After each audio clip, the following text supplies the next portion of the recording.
I honestly, let me go alone. I, nah, Ian's the lightest. Golly, so you gonna okay? Never mind.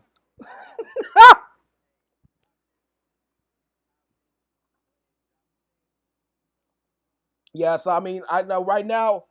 Yeah, right now we have.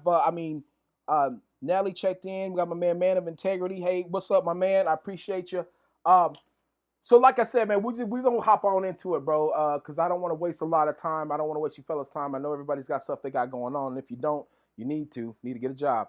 Um, First and foremost, obviously there's a lot of just crazy stuff going on, man. It's a lot of crazy stuff going on. This might be as close as I can get to censoring how how I want to talk versus how I need to talk. Um, but at the same time, while there's a lot of crazy stuff going on there's a lot of great people stepping up. And so like I definitely don't want to take away from those people. I mean, because I do believe it in some point in time throughout this whole thing. I mean, it's gonna get a little negative, and it is what it is. But at the same time, you know what I mean. There's a lot of light at the end of a lot of these tunnels, man. And I've been very, very blessed, very, very fortunate to have a dialogue with each one of you brothers prior to any of this stuff going down. So the obviously the bonds of brotherhood and friendship. I mean, they've been well established. So this is not like no publicity thing. This is real talk, real rap. Um, so the first thing, and I sent you guys kind of the questions prior that I wanted to really kind of touch on. It's just some subjects. Really, me and Xavier, we kind of touched on pretty much all of them earlier this morning, man. And a lot of it is really just, man, just that kind of how I guess we're personally trying to navigate this situation, how we're all personally trying to deal with the situation, and at the same time, how we're relating to I guess the surroundings and our people around us, man. The biggest thing that I've really noticed as far as we um, as black men really has been patience and the lack thereof. Um, you have one end they're very patient. They understand that this whole thing is a process. Anti-racism is a process. Obviously, anti-Semitism is a process, brother. Damn near anything anti is going to be a process. I mean, and this is something that I mean, if if you read a book, you'll know that I mean, while I mean, statistically speaking, or when you throw the numbers out, at the very least 400 years of this has been building up, building up, building up, building up, building up. I believe what the first 20 slaves that were introduced into the United States were what 1619. I mean, so if you just do the math from that point, we're dealing with 401 years on the dot. So we're in a very unique position that while one can argue we've already been patient enough, I don't know that there's ever such thing as having too much patience. You know what I'm saying? um, with that being said, I'm going to go into my I guess my first question, that I really want to touch on, and is when you have someone that's not a person of color, if you have someone that is a person of color, and they come to you, um, what is it? What approach do you take in terms of being a patient teacher? Because again, at, at at all points, we've all been taught something by someone in some way. Um, and I mean, there's a 9 times out of 10 chance it has been a white man or white woman that's taught you something. You know what I mean? Be it academics, be it morals. At some point, there's been someone of a different race, of a different culture that has taught you something.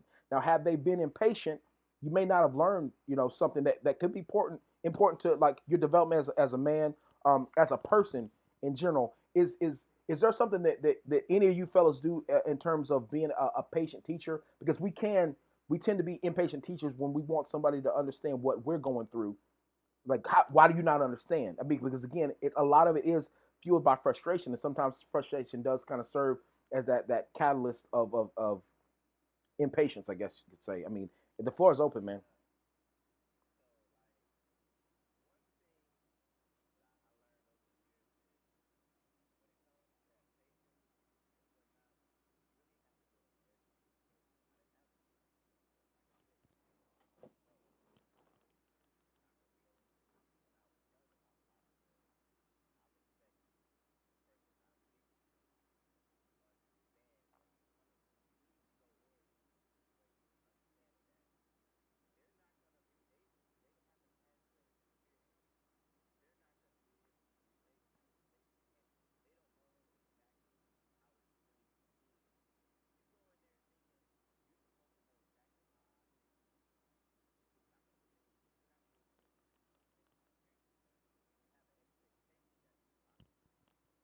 Right.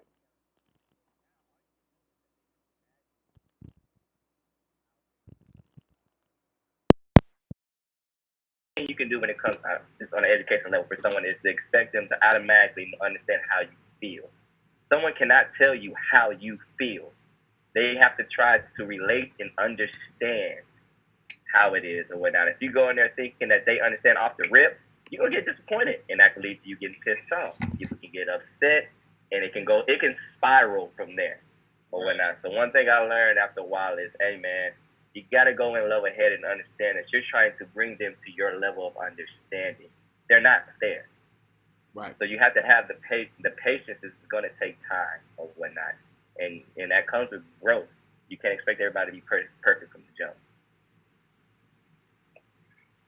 Yeah, I really agree with that. And also, I feel like because of the situation going on right now, people will be more open minded to it, right? Because let's just say, for example, like I would tell, somebody who's not black, when I get pulled over by the cops, I get really scared, like really, really scared. I feel like even like 4 or 5 weeks ago, they'd be like, why are you overreacting? Da, da, da, you need to relax. But now I feel like people are going to be more open minded to be like, oh, okay, I get it. When Reggie sees cops or when Reggie as the only black guy in the room, he might feel like this. I feel like now they're going to be more open minded to kind of understanding, what I'm saying, how we feel during certain situations. So, yeah. Correct. Yeah, and that comes with the visual. Yeah. It's so much in your face now that it comes quick. Yeah. Yeah, I think that a lot of times, especially now, I think that so many of us are so emotionally charged that we for sure don't have enough patience when talking to people. I've seen a lot of people be called racist just because they literally just don't understand what we've been going through. So I think for myself, especially, like I just made a post that's basically about people focusing on the riots rather than why we're rioting and stuff like that. And I kind of ended it with unfollow me if you're one of these people, which I probably shouldn't have done because I know some of those people that did unfollow, they literally just don't understand and they think that we're overreacting about all of these things. So that kind of goes into one of the other questions that we're going to have. But that's, even though I'm a pretty patient person, I could definitely be more patient with those type of people. I feel like the concept of patience, for me, it requires for the other side to come to the table with empathy. And I feel like my patience is large but it's not unlimited. Yeah. And it is always going to be modified by the empathy and the willingness for somebody to understand who's coming to that table. Right. And if you're not willing to come to that table and to understand where I'm coming from, or if your first reaction is to think that I'm overreacting or to discount what I'm saying or to minimize what I'm experiencing, then that's going to affect my patience. And Indeed. I feel like, especially as Black people and speaking on Black issues, I feel like it's important to be gracious and compassionate towards ourselves, that we don't need to have unlimited patience when it comes to this. Right. And I feel like it's contextual and we can allow ourselves the permission to have as much patience as we want to. And I feel like, yes, patience is important, in education. And a lot of times when we're trying to make people understand where we're coming from and explain our experience, you're going to have a lot of patience and hear a lot of, racist things and educating. And I also I feel like the term when we talk about racism and calling things racist, we're also not deeming that as, something that cannot be changed or people that cannot change when they do racist things. True. Can do racist things and learn and grow from that and become anti-racist. But I still think it's important, whenever people do racist things, to call it what it is. Indeed, yeah. Yeah. But I don't want to, I want to make sure that we have the permission to not be patient with people at times. Yeah. I feel like that's important for us. I mean, I never really, honestly, I'm not even gonna lie, I've never even thought in terms of, having a finite end to my patience. Because I've always expected, I can't say expected, I've always wanted someone to have as much patience with me as needed. But I mean, I'm honestly, I'm not even gonna lie. I've never even thought about, I have a right to have a limited amount of patience when it comes to things. Yeah, I mean, thought about that either. you know, and while, I mean, it's, again, I'm older than all you boys, you know what I mean? And a lot of the way I was raised, a lot of the way I came up, it was definitely turn the other cheek. But, at some point, one can only turn the other cheek so many times before it's like, are you purposeful? Are you doing this on purpose? Trying to get a rise out of me? Or are you really making an effort, and it's just not sinking in? I mean, at some point, I think with every situation, almost enough's enough. But then I think to my parents, and I think to the fact that I know for a fact I was as hard headed could be, and had they put a cap on that patience, it'd have been a wrap. But then again, I flip side that and realized there was a cap to that patience. That's when I got my butt whooped. You know what I mean? Because you are given, you know what I mean? You are given that opportunity to learn as much as you can. You know what I'm saying? But eventually, like, it may not sink in. And I mean, honestly, boys are boys, bro. We are as hard-headed as can be. We're as dumb can be. And, we push as many buttons as we can because that's just what we do. I definitely feel like, one is allowed to have a limit when it comes to the patience for some things, because at some point, maybe one needs to protect their peace. Sometimes you got to protect your peace. Like, you know what? Maybe it's a lost cause. Maybe it's not. Maybe maybe there's a limit to my patience right now. I'm going to come back to you a little bit later, but there's other energies, there's other people, there's other things I need to be devoting my energies to, so that I'm not, one, missing the boat on something, and two, just giving away my time almost for free. You know what I mean? So I shout out Ian, bro. I'm not gonna front. I never really thought much about that. I would have hated to have to go after Ian, and Dr. Ian came in here with the word. But what I told you. I told you, man, you gotta get Ian on that, boy. Hey, we were talking about that earlier. We gotta get Ian in here, man. God dang. Oh, man. Man, look, and that patience, like you said, coming back to somebody, that comes with that growth. Sometimes you just ain't ready to give somebody the energy you're gonna have to give them without going over the edge.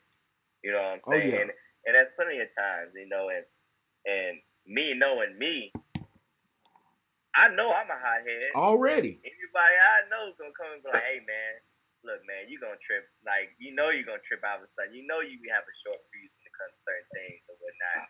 And I know, if everybody's telling me that, I need to absorb that and be like, look, maybe I need to just go ahead and think about something before I do something, because I know my patience ain't where it should be. But like Ian said, like, everybody got their limit. You can't expect everybody to be on that same platform. Somebody may be able to tolerate something way more than I can, especially with. You know what? On the topic at hand. He had, or whatnot. Ty hadn't been speaking yet. But I'm going to speak on Ty real quick, because Ty is a prime example of patience versus non-patience. Okay? Now, listen. I mean, listen, he is struggling right now, y'all, with patience. Because this is straight up. I've lived... Because, like, you know how it is, man. Like, I mean, at this point, we're all friends. So, I mean, you send each other, like... I mean, we send memes and stuff back and forth. But Ty's the king of, like... If he gets bashed, somebody sends like some racially charged statement toward him, like, he'll usually just like, bro, look at this. Man, will you look at this? You know what I mean? And be laughing it off. You know, it's like, oh, this dude called me a nigga today. I can't believe it. Yep, one more nigga to add to the, you know what I mean? Like, so I'm like, oh, wow. And I'm telling you, this is on everything. He'll kind of laugh it off, be laughing, crack a joke. You know what I mean? I'm like, oh, okay, he's straight. Bro, last 4 days, but you can't. It's been bad. It's been bad. And here's the thing, man. Here's the thing. I know that feeling. I know how you feel. We know how you feel. You know what I mean? And so I can't even be mad at him. You know what I mean? I can't be like, come on, bro. You know, man, that's a youngster, but he don't know any better. Oh, that's a keyboard warrior. They don't know any better. I'm like, at some point, you got to kind of back off like, hey, man, you got to do you. I know you're angry. Go on and get that anger out. You know what I mean? I'd rather... You know what I mean? I'd rather you be angry, direct that toward me, talk to me, vent to me. Let's get this out between each other, via DM, and then we be done with it, and then we can move on to do something positive, like like what we're doing right now. Then take it out on some cat, because the thing is, man, once you hit that point, once you hit that limit, what you say is going to be darts. You know what I mean? And correct. We and the words gonna stick. Those words sting and they stick. So we're at a point now. Same thing I said to you. Say like, hey man, think a little bit before you talk to old boy. Relax for a second, man, because he hit me this morning. Right, I didn't even get my bowl of cereal, bro. I'm like, all right, bro, let me see what you got going. You know what I mean? Like, it was late in the afternoon. What you had going on? Man, listen, bro, dog, all night, all over the world, people are hitting. I'm like, hey man, I just want to let you know. But so it's like, if you're gonna take the time to hit me at 3 or 4 o'clock in the morning, man, I'm gonna answer you. This is I was actually shout out to Danny Lair and Caffeine and Kilos, bro, because they got some heat coming. And 100% of the proceeds is going to the NAACP. We just chopped that up like probably an hour before. Like, you already know I'm gonna buy at least 3 or 4, man. Like, I mean, y'all know how hard I rock with Caffeine and Kilos, man. And they were, really one of the first to really, hop on the train and really, try to get on this anti-racism thing, man. And really, it's come from a genuine place. I mean, I know the CEO, I know the owners, man. And I mean, they're like brothers. So, when he approached me about it and started telling me everything about it, I'm like, hey, yes, do that. The statement is beautiful. The sentiment is beautiful. And I think, really talking with Danny and being around Danny has taught me a lot about, being patient. Because, I mean, dude, it's such a... Patience can be fickle, my G.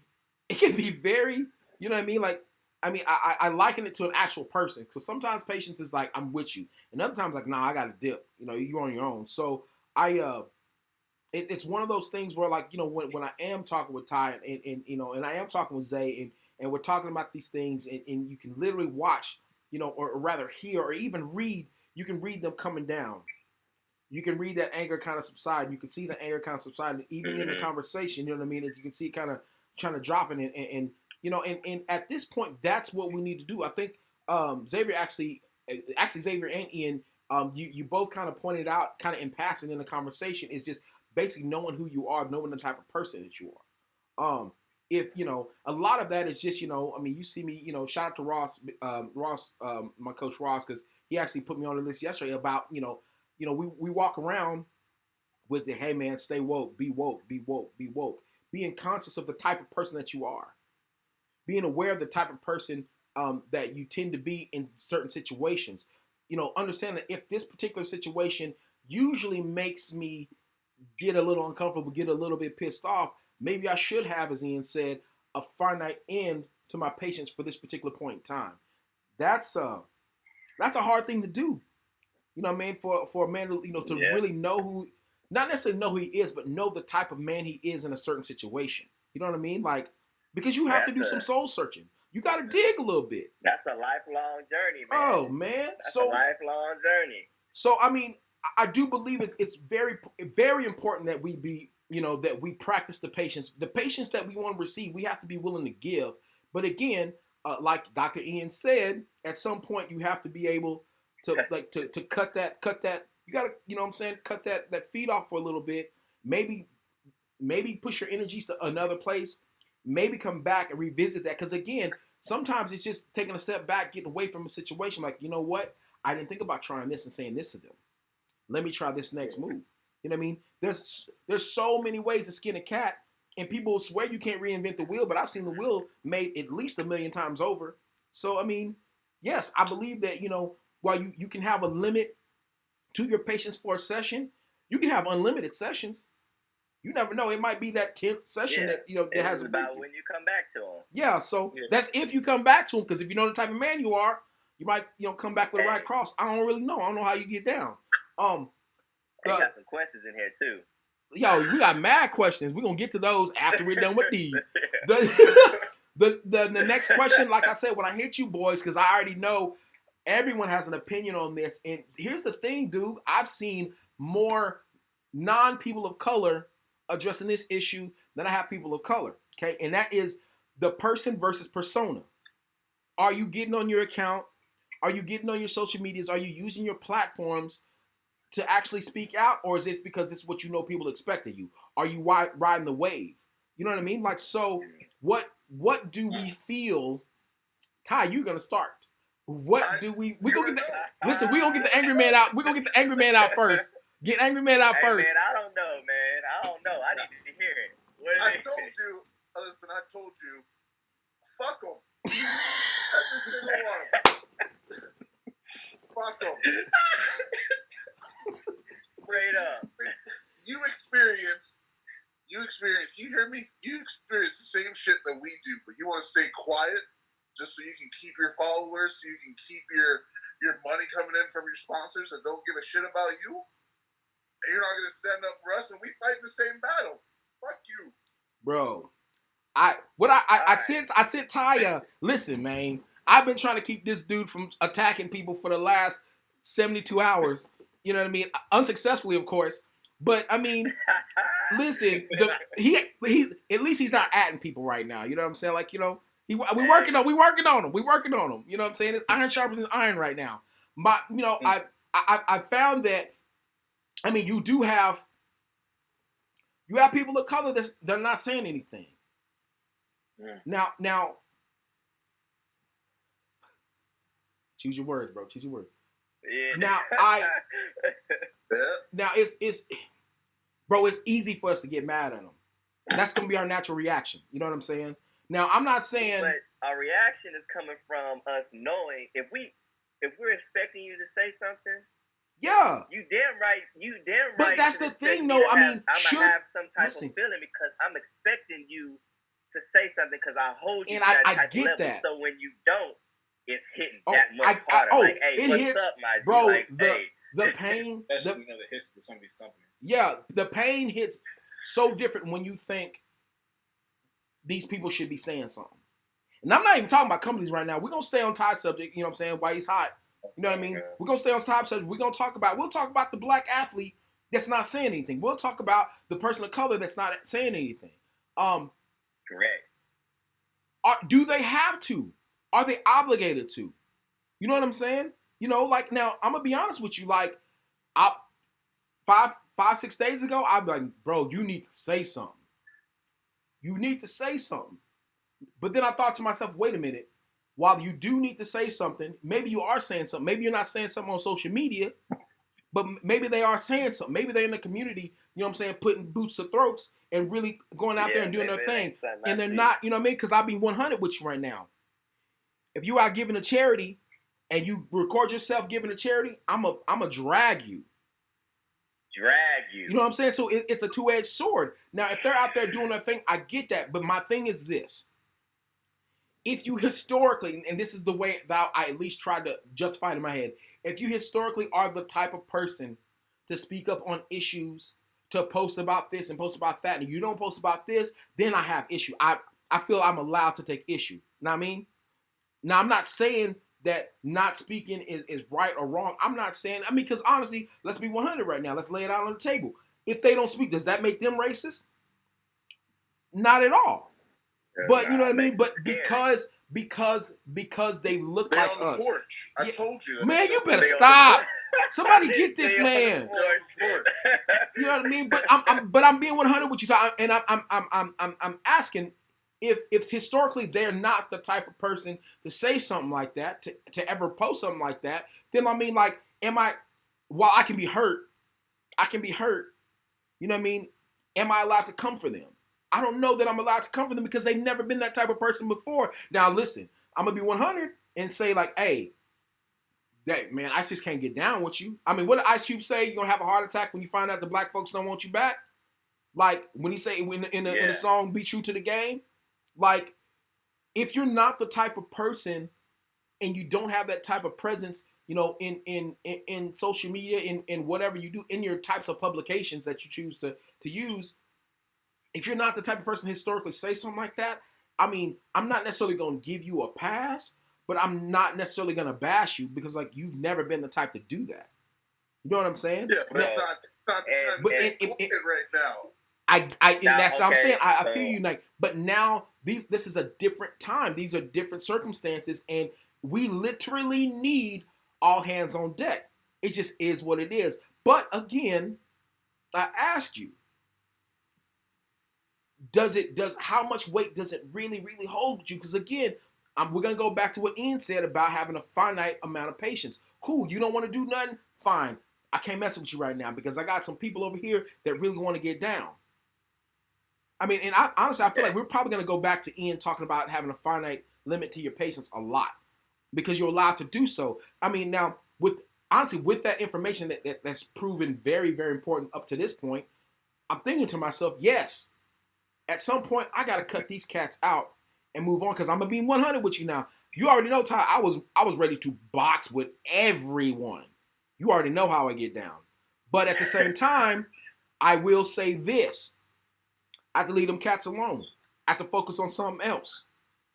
I mean, like, us getting this thing popping, bro, if I was still mad, you already know I wouldn't have had nothing to do with this. I'd still be stewing, just mad, ready to fight somebody, you know what I mean? Now, and again, there's only so much anger that we can have. Now, if we have hate from within, bro, that's not going to help us any.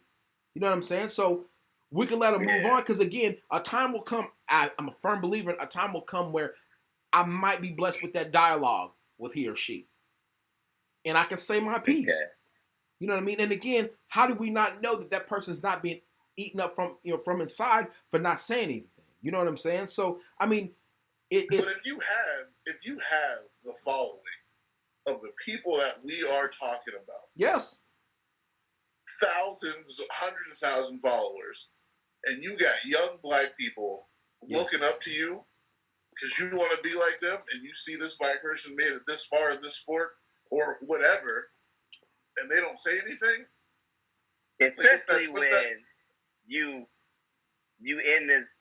in these young black people's face, hearing, love you, bro, you my dog, I support you on this, and this, and then shit hit the fan. Okay. Now, hey man, we're that same level of you my dog, I ride with you.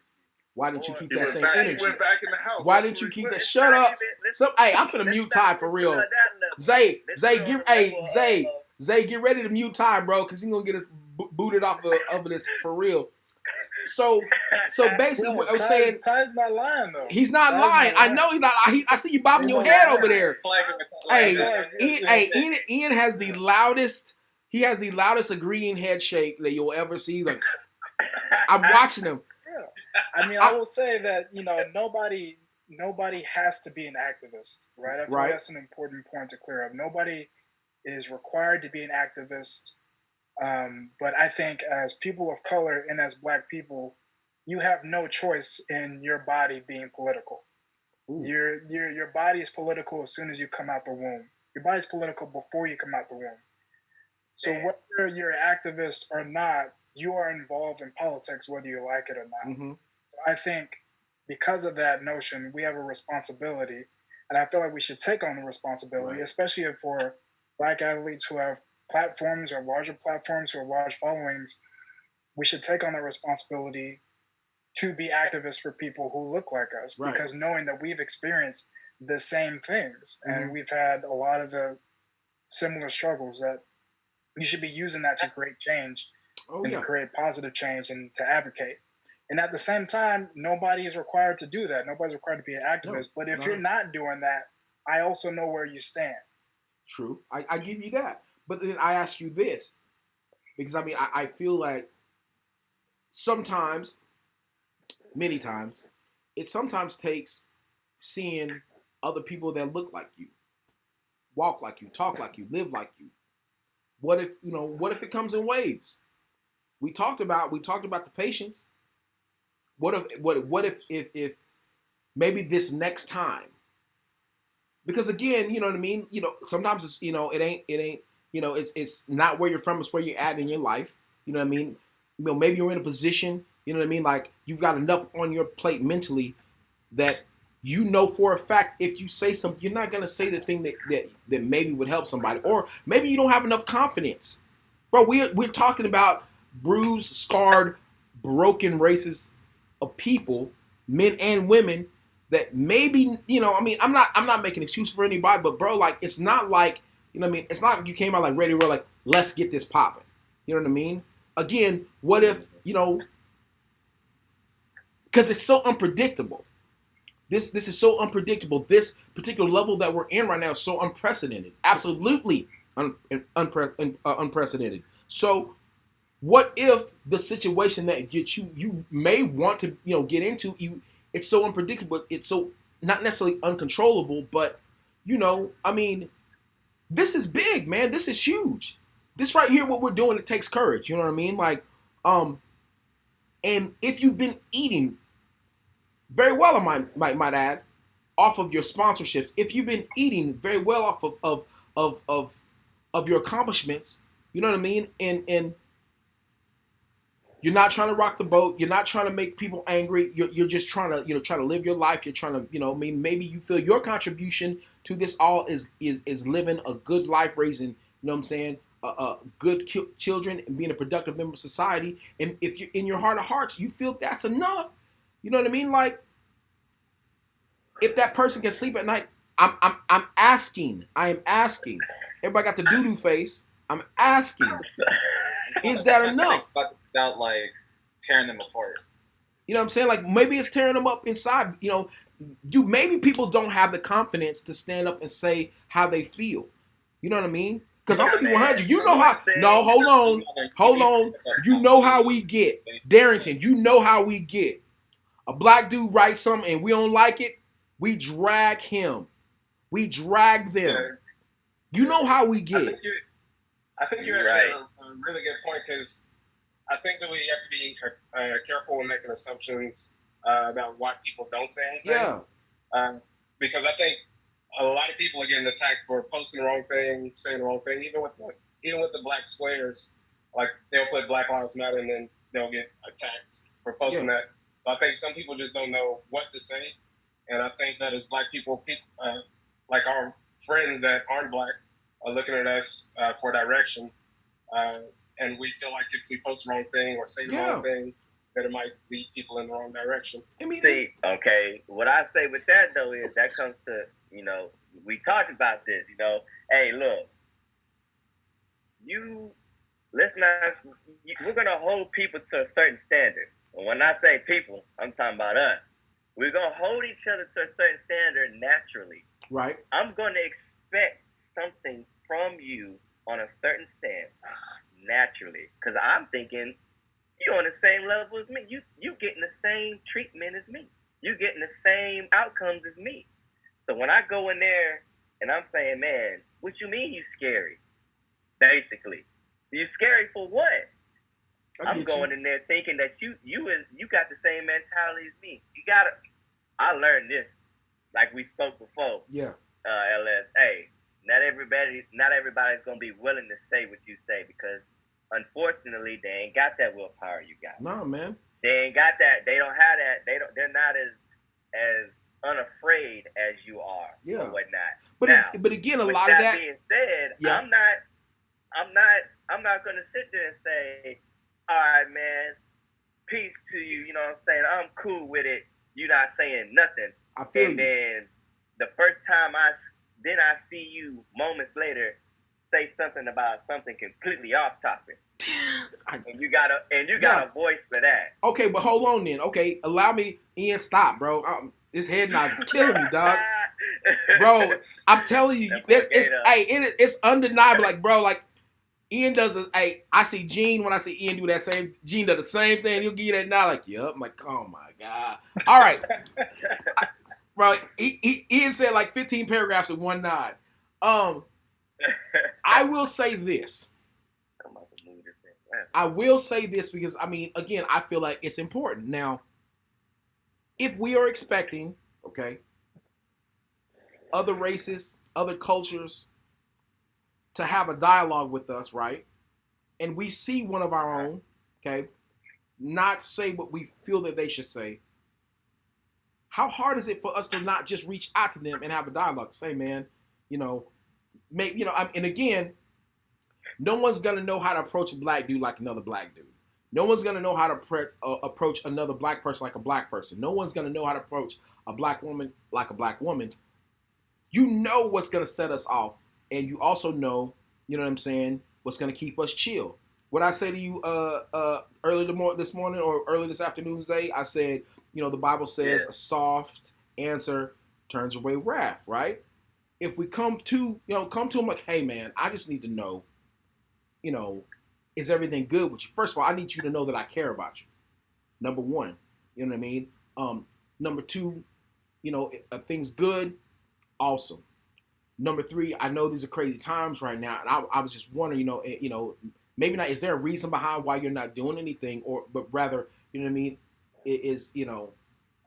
Are you able to, we want to, we're really trying to work on this point of solidarity. We want to reach out to you to see if you would like to be a part of what we're trying to get going. You know what I'm saying? And again, a lot of times, if just given the invitation, sometimes it might be like, you know what, man, I can be a part of this.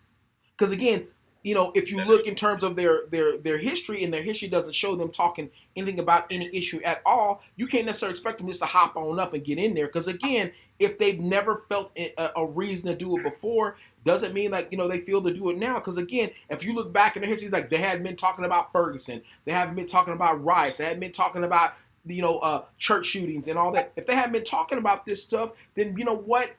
At least they're consistent. They've been consistent across the board. So again, what if you going back to what Ian's talking about, patience and lack thereof? What if you go back to him like, hey man, I just need to know, if not on some Zay, because Zay gonna, hey nigga, you with us or you against us?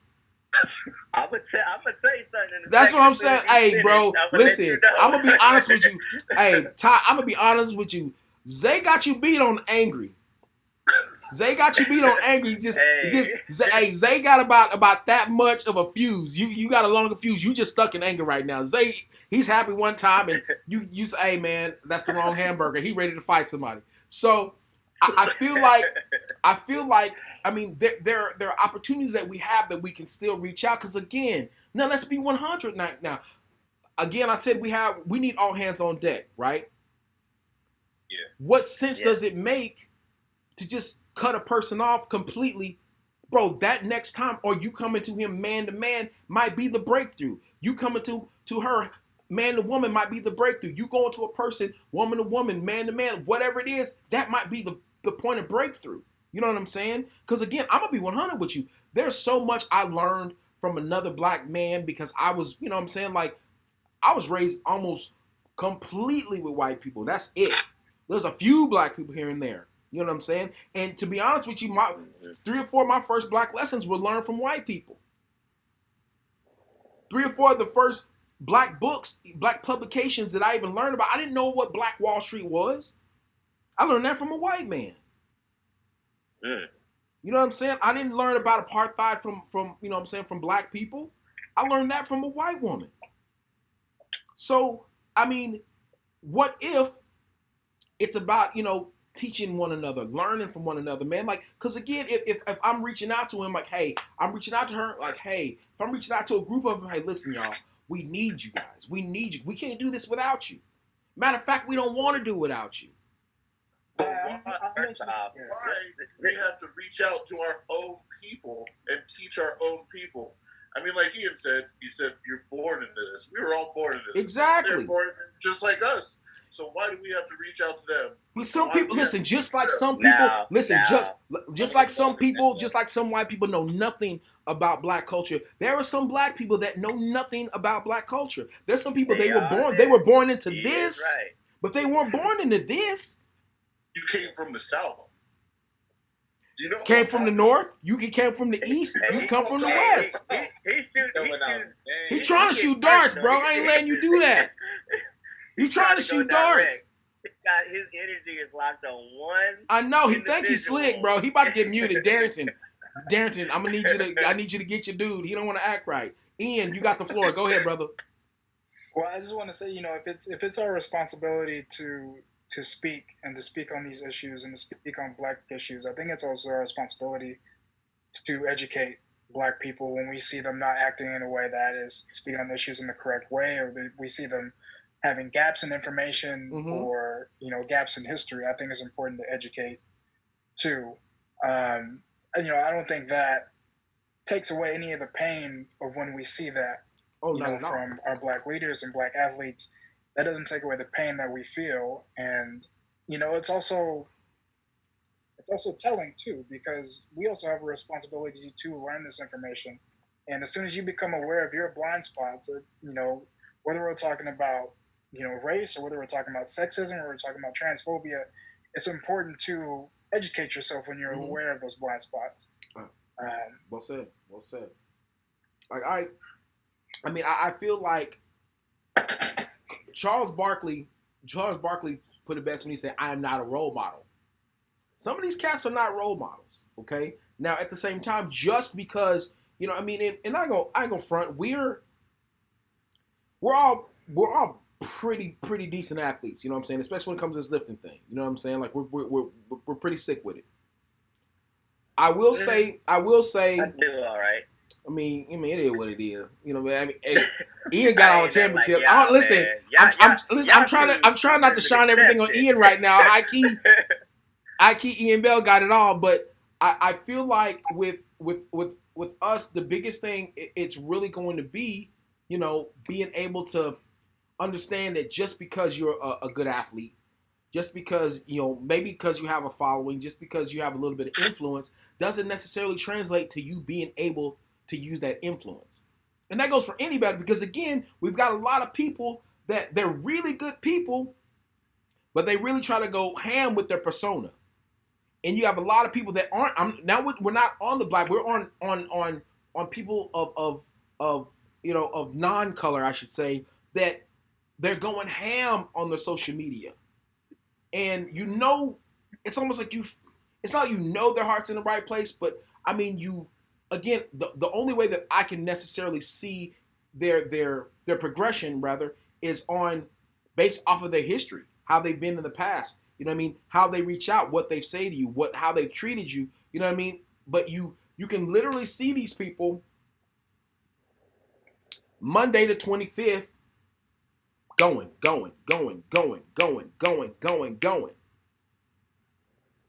I got no problem with you. We don't have a problem because you've been showing me consistently. Clearly, you've been saying something, and you could be riding a wave, but for some reason, it hits a little bit different because it is very consistent in terms of what they've been doing. Now, flip side of that,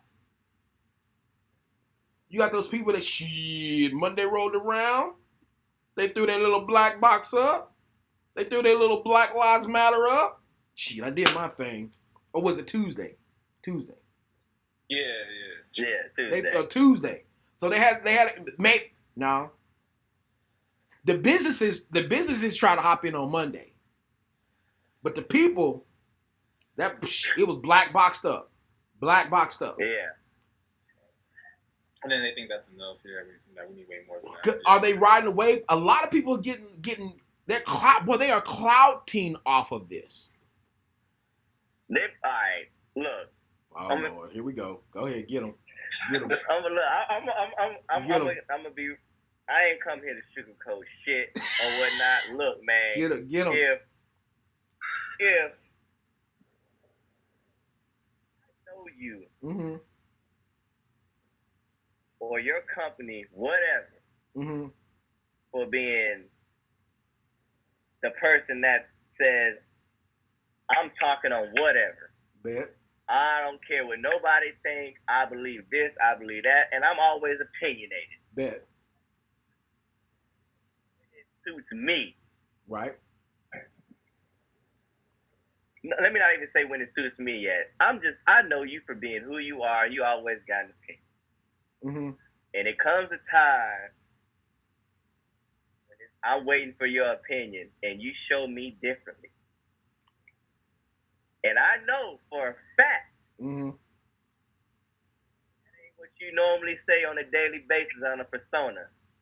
Okay. Try to hit me with that bro.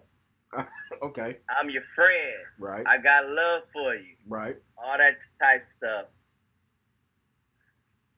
You can't be mad at me for getting mad. First off, if I get pissed off at you, I'm expecting something from you, better be appreciative that I want to say something to you, because I can give you 0% of my time. True story. And you're going to be like, man, what's going on? Or whatnot. Are you mad at me? Are you this? Are you this? Or whatnot? But the only reason why I'm giving you some of my time and energy is because I expected something different from you. Because you cared. You showed me something different. Because you cared. So You cared about it. I had that care. I had that care. You showed me differently, and then I talked to you. Mm-hmm. Let's say I don't talk to you, and I don't see shit. Right. I'm on the wave, and you quiet. Right. I think from that point forward, it's scary. Excuse my. No, it is what it is. Hey, I'm gonna be honest with you. Your AirPods is kind of cutting out, so we missed what you said. We missed the beginning. Thank Jesus. We missed what you said. Hey, I think your AirPods is cutting out though. You kind of your audio kind of cut it out a little bit, Zay. Well, I'm saying you scary. If I expect something from you and I don't see it, but you always got something else. Without a doubt, bro, you already know what's popping. Yeah. Like what's up. And for me to do that, I had enough respect for you to do that. Or whatnot. Okay. That's period. And I feel and if I feel like, hey man, you know what? You uncomfortable speaking on it or whatnot. You scared. Okay. You uneducated. Now, if I feel like you uneducated on the topic, I feel like it's my duty and responsibility to feel like you get educated. Okay. I have an understanding of that. I get you. I feel like it's our job to make sure there is a level of education. On the other side, I'm sorry, on anybody that's considered non-black and the people that are black. Because there's certain levels of understanding that we need to get across from each other of what's going to actually help. I'm with that. What's beneficial? What's going to push us forward? Okay. Not just, hey man, you ride with me or not? What's up? You ain't ride with me, well fuck you then. Yeah. Some people have that mentality or whatnot because they're not looking to get an explanation. You showed me what it was then, hey, you get 0% of my energy, I'm looking over here or whatnot. And it's fuck you from this point forward. It's a lot of people that feel that type of way. Bro, and you I ain't gonna lie know. to you. It's certain people, if I don't know you, I have a reason to respect you, I'm gonna be honest. That's how I'm gonna feel. Yeah. You ain't showing me no reason to put no faith in you in the first place, so it's fuck you. I can't even argue. I know the feeling because you already know I was on that. I was on that big. Hockey still on that. Nigga was hurt. I was hurt. To my soul, I was hurt. Yeah. Bro, I'm gonna put you on. I swear I'm not gonna cry, but I'm gonna put you on Monday. I swear, I'm telling you right now, on my life, as I sit before you as a man, I thought that was my last time ever squatting, ever lifting a weight ever. I was done, bro. Done. You ask my people that was downstairs in my garage when I was squatting. Bro, I couldn't even stand up, dude. I was crying so hard. So I was like, what? It's as painful as it is to recall it. I thought to myself, what is going to be my final song that I play for my final top set? Because I'm never going to do this again. I was done with everybody. I was going to answer that shit, but I ain't going to answer that. Like, I was done. I was literally done with everybody and everything. I'm like, you know what, man? If this is how it's going to be, then this is how it's going to be. But I'm telling you right now, you are no longer going. You're no longer going to get my talent. You're not going to get my care. You're not going to get my conviction. Bro, you're not going to have my respect. It just is what it is. I was up the forehead, like Andre 3000 said. And, bro, it hurt, dude. And I'm in my head, I'm like, I'm going to go ahead because this is going to be my last one. I've been crying all morning. I've been hurting all day. I'm like, but I got to get this last one in. I got people that I'm coaching looking at me like, I'm going to go out. I'm going to go out with a bang. I know this is going to be my last one. And I'm crying, bro. I'm crying all morning. Because I care about anybody that I align myself with, man. But I just did not feel that love back, bro. And I think, of all you, it's crazy. Like, Ian's probably known me, I guess, more intimately a little bit longer than everybody. Zay, you actually know me longer. But, bro, once my heart's in it, that's it. There's no turning back. And so, I make it my job, my duty to fall in love with whomever I'm aligned with, including y'all boys. It just is what it is. So I was under the impression like, this is it for me, dude. So you know what? We're gonna throw 700 on this bad boy. We're gonna roll with it. I know I'm shooting for the stars right now, but I'm going 700 for a triple. That's how we doing. This is gonna be my last squat session. That's what we doing. And so I remember I got out there and I got my next to last set knocked out. My last little trip. I'm like, oh, we about to do this. This feels good. And then it hit me like, dog. The worst thing I could do was check my IG and see that nobody posted anything. Bro, I literally broke. I had to go to the bathroom. I'll be right back. I went to the bathroom, bro. I was in my bathroom 10 minutes just bawling. I'm like, dog. So I walked out. I couldn't even stand. I don't know that I've ever cried that hard that I couldn't stand. I was just sobbing in front of these boys like, hey, man, I'm going to get it together. Give me a sec. Give me a sec. So I put my final song on. I started bawling again. No, give me a sec. I got this. This is going to be my last one. We're going to like, geez, I can't do 700, bro. I can't even stand up right now. Let's go 670. At least I can round it to 700 and say that I did it. You know what I'm saying? I got that first rep. And I'm like, oh, my God. I only got – this is everything. This is everything, bro. I hit that first rep. I'm like, oh, my God. I got 2 more, and this is it. This is it, my lifting career. This is it. I got that second one. The room just started to get just blurry. I'm like, oh, Jesus, I can't believe this. I'm crying. I can't see anything. I got to that final rep, dog. I literally was openly sobbing trying to squat because I thought that was it. And, I mean, I remember, you know what I'm saying, like my dude, my man Kyle, he, you know what I'm saying, I got like halfway, man, and I just lost it, man. And I remember I felt his hand on my chest. He lifted me up. We racked it. I sat down, man. He go, I got you. I always got you. Balled again. So I thought that was it. I'm like, man, shit, if that's how I'm going to end my lifting career in my garage with 670 for almost triple, with my homeboy's last words saying to me, hey, man, I got you. I always got you. I was like, I'm good with that. And that was, you know, I was that hurt because they, each person, each business, each sponsor, each whatever that I align myself with, I love you. I'm loyal to my dying day unless you prove otherwise. So, man, when I felt like that was broken, bro, I was hurt. I was broke, bro. I was absolutely hurt. You know what I mean? And I don't know, man. Like when you don't see the people and the companies and everything that you felt our family support you, man, it hurts, dude. And so I left. I'm like, it is what it is, man. I call my pops. I'm like, what do I do? What do I do? I don't know what to do. It's the first time in my life right now as a grown man that I'm like, I do not have an answer. I don't know what to do. Yeah, and that sense of helplessness and anger and sadness. I mean, I feel like that's something that's hard to communicate to people when stuff like this happens. Like, and how we feel that on such a visceral level. And, you know, I'm also aware of, like, you know, I mean, when this all happened, like, I'm still angry. You know, I've been angry. My anger hasn't subsided in any way. Not at all. And I think of, like, you know, what it means to be angry and black, like, in this country. And I think about how often we're often not entitled to be angry and to hold our own anger and for that to be valid. Angry black man. Yeah. So what we're talking about, you know, I think it's important for, you know, anger to be productive. And I feel like it's important for us to make sure that we're taking care of ourselves the way that we're not holding on to anger for such long periods of time where it's affecting us in other ways. But I also want to balance that with, we're all also entitled to be angry. We're entitled to have that response to when these things happen because we're human and we're allowed to be angry about things. Right. And we're allowed to be angry about things that pertain to black people.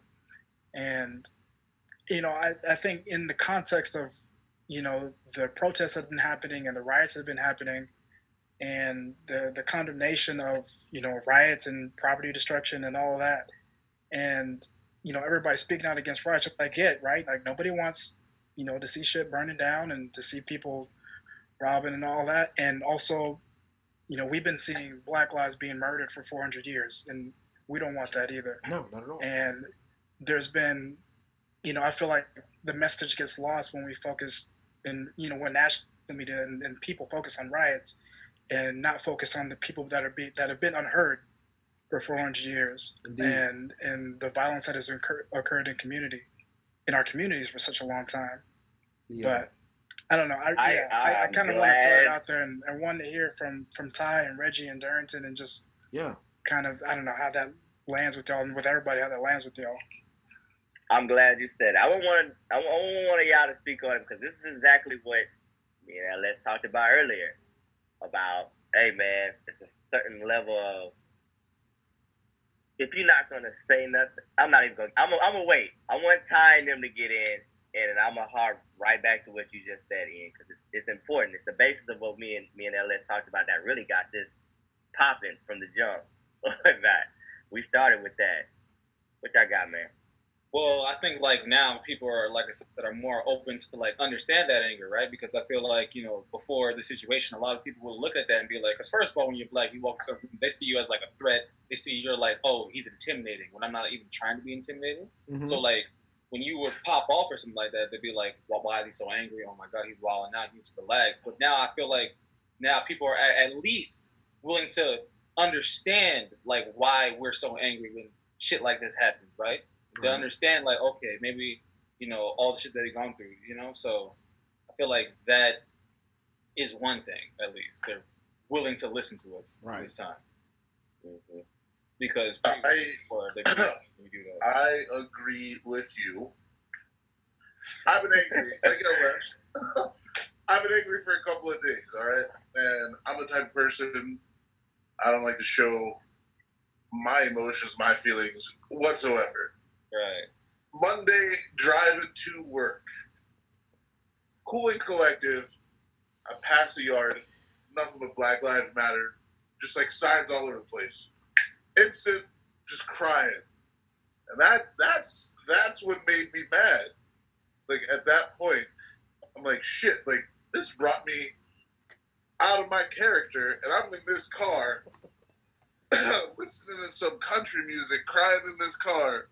For me, it's like I shouldn't be crying right now, but I was. Right. I was hurt, and now it's just anger right now, and I'm trying to bring myself down. And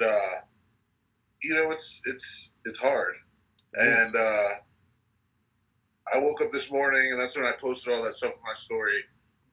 I hadn't even brushed my teeth yet. Yeah, and I just wanted people to see, like, I mean, I'm 6 foot, 330 pounds, and I'm automatically assumed to be like a threat to somebody.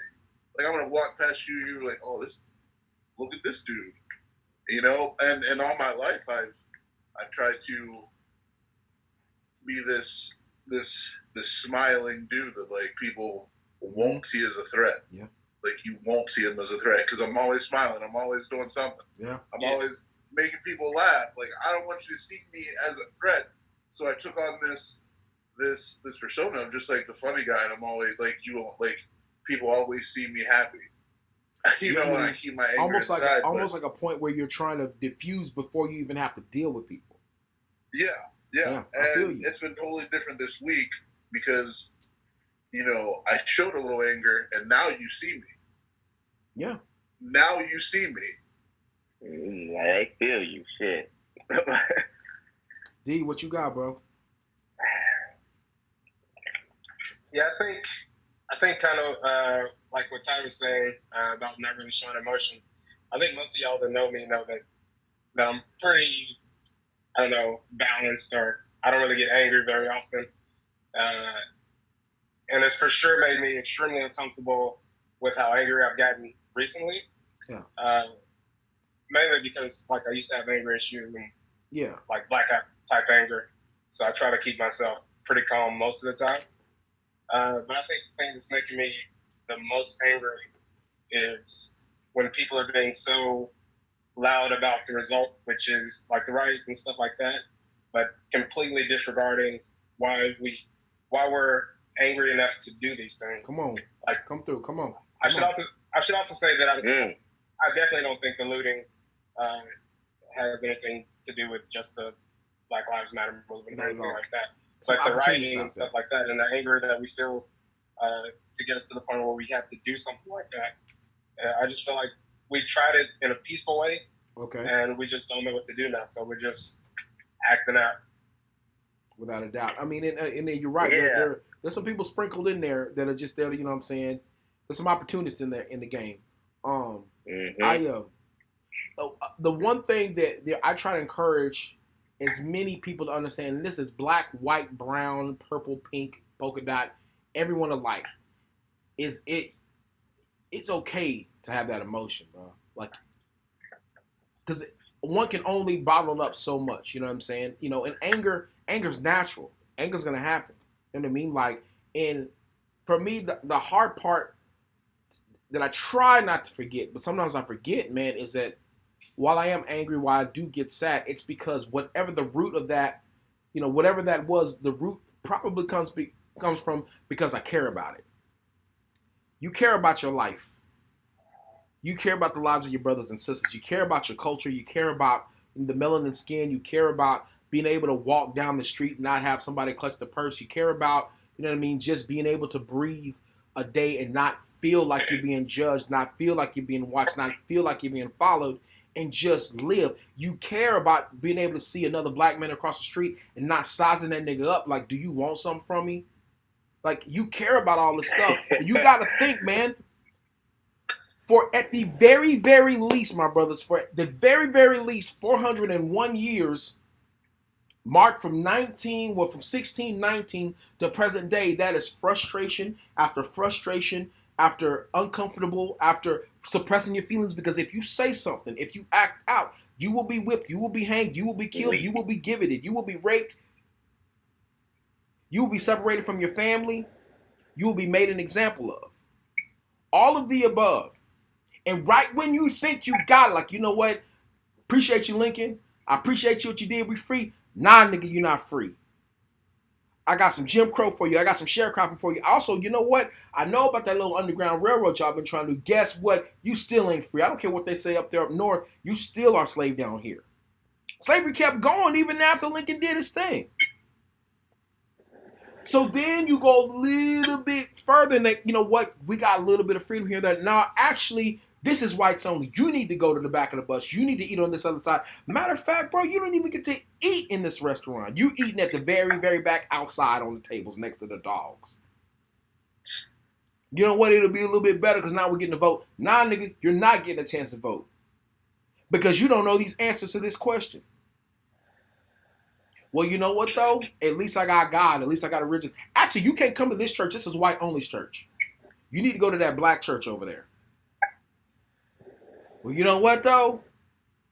It's going to be better, dude, because, you know, we got people to protect us. Actually, no, because them same dudes are in them Klansman outfits. They're the same dudes that are in the police uniform.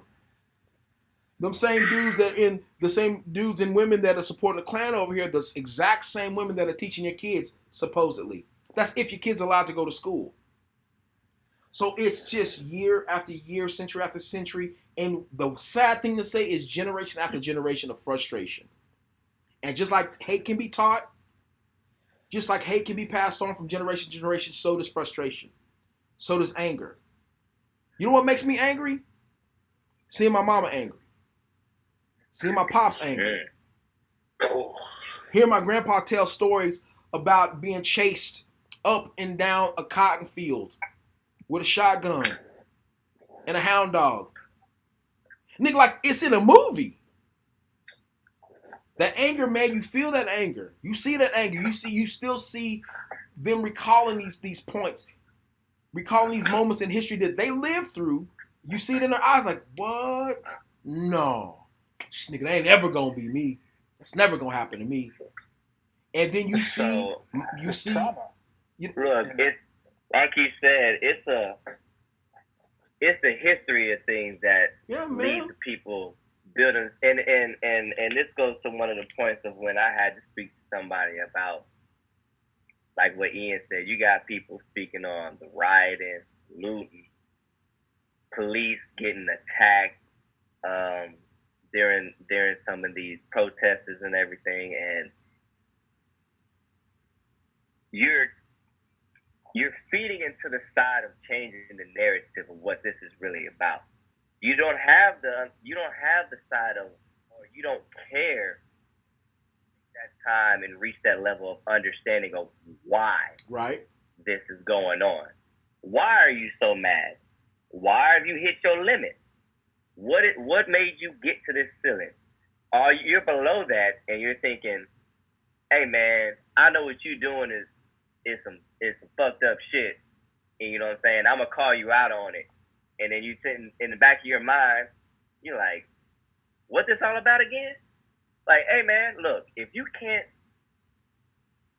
got the energy to take the time and complain about the rooting and the rioting and the looting and stuff, look, you damn sure better have the time to let me know, us know, where do you really stand on the whole subject of the basics, the basis of the story. At the root of it, all of this is about racial equality, police brutality, geared toward the black community. Now, with that being said, if I'm not expecting you to know my history right verbatim. You just went down an entire timeline, LS. And I know 100% that there's a lot of people who are and who aren't black that aren't gonna know a single thing of what you just talked about. Now, my counter to that is someone says, hey, I don't know the history. I didn't know it was this bad. I don't know your past history of leading back to slavery. All right, I hear you. But have you been awoke for the last 2 years? Okay. Have you seen what's been going on for the last 2 years to understand how people feel? Come on. How we've been treated? Come on. How things have happened and and the progress we have not gotten? Come on. Don't sit here and say that you see people acting out and you're like, man, that shit is wrong. But you're not going to say that the root of the problem is wrong. Now that's when I start to see, all right, you know what? You're fake. Picking and choosing what's safe for you to say what's wrong or whatnot. I'm not mad at that. Go ahead, come through. Come on. So if you're on that type of time and you truly don't understand that all of that stuff that you just named down that list, it's not just a generational lead up of frustration. It's a generational lead up of conditioning. We've been put in a certain state of mind to conduct ourselves in a certain way. I'm not mad at that. Come through. Some people understand that, and some people do not. And if it is our job to try to educate other black men that, hey man, we are like this because of certain settings and how we've grown up to be. But it's not an excuse to stay in that setting. Now, if you're not doing nothing, speaking or doing your part to educate yourself, your family, your loved ones, your friends, that's on you. If you know damn well what the problem is and you choose not to do nothing, you slide to that point, that side of the problem. I ain't mad at you, bro. Come to the point of holding ourselves accountable. Come through, Zay. Damn, come through. Now, that's us. Now, I'm not going to condemn everybody else without condemning us. We got work to do, too. And we all know that. Bro, we got so much work to do. If I'm looking at you, and you're not in the black community. You're not. You don't have an understanding of what we have to deal with. What we wake up every morning feeling like, damn, I hope I don't get pulled over today. I ain't trying to deal with that. Hope I ain't got this going on for me. You don't understand how that feels. And I do my best to make sure you understand what's going on. Right. You're not going to understand how I feel. Right. It's impossible. If you're not a black man, black woman, person of color, you're not going to know exactly how I feel. It's impossible. Exactly. But if you don't take that time and energy to try to learn, you're going to slide to that other side of that. You might as well be on that side right. of not being on progress. I wanna Because dig it's into not what you going to happen said. overnight. I want to dig into what you said about the conditioning. You know, I really want to. I'm gonna come to Darrington about this with just the idea of conditioning and the. I mean, let's be honest, just the system from Jump Street. My granddaddy always, God bless him, man. He used to always say, you know, at so many points within our Black history, we were taught to hate ourselves. Hate the way we look, hate the way we walk, hate the way we talk. In various points in history, it can be pointed out. You can look, you can read it. It's in damn near every book that you can find about it. We were considered closer to apes than we were human.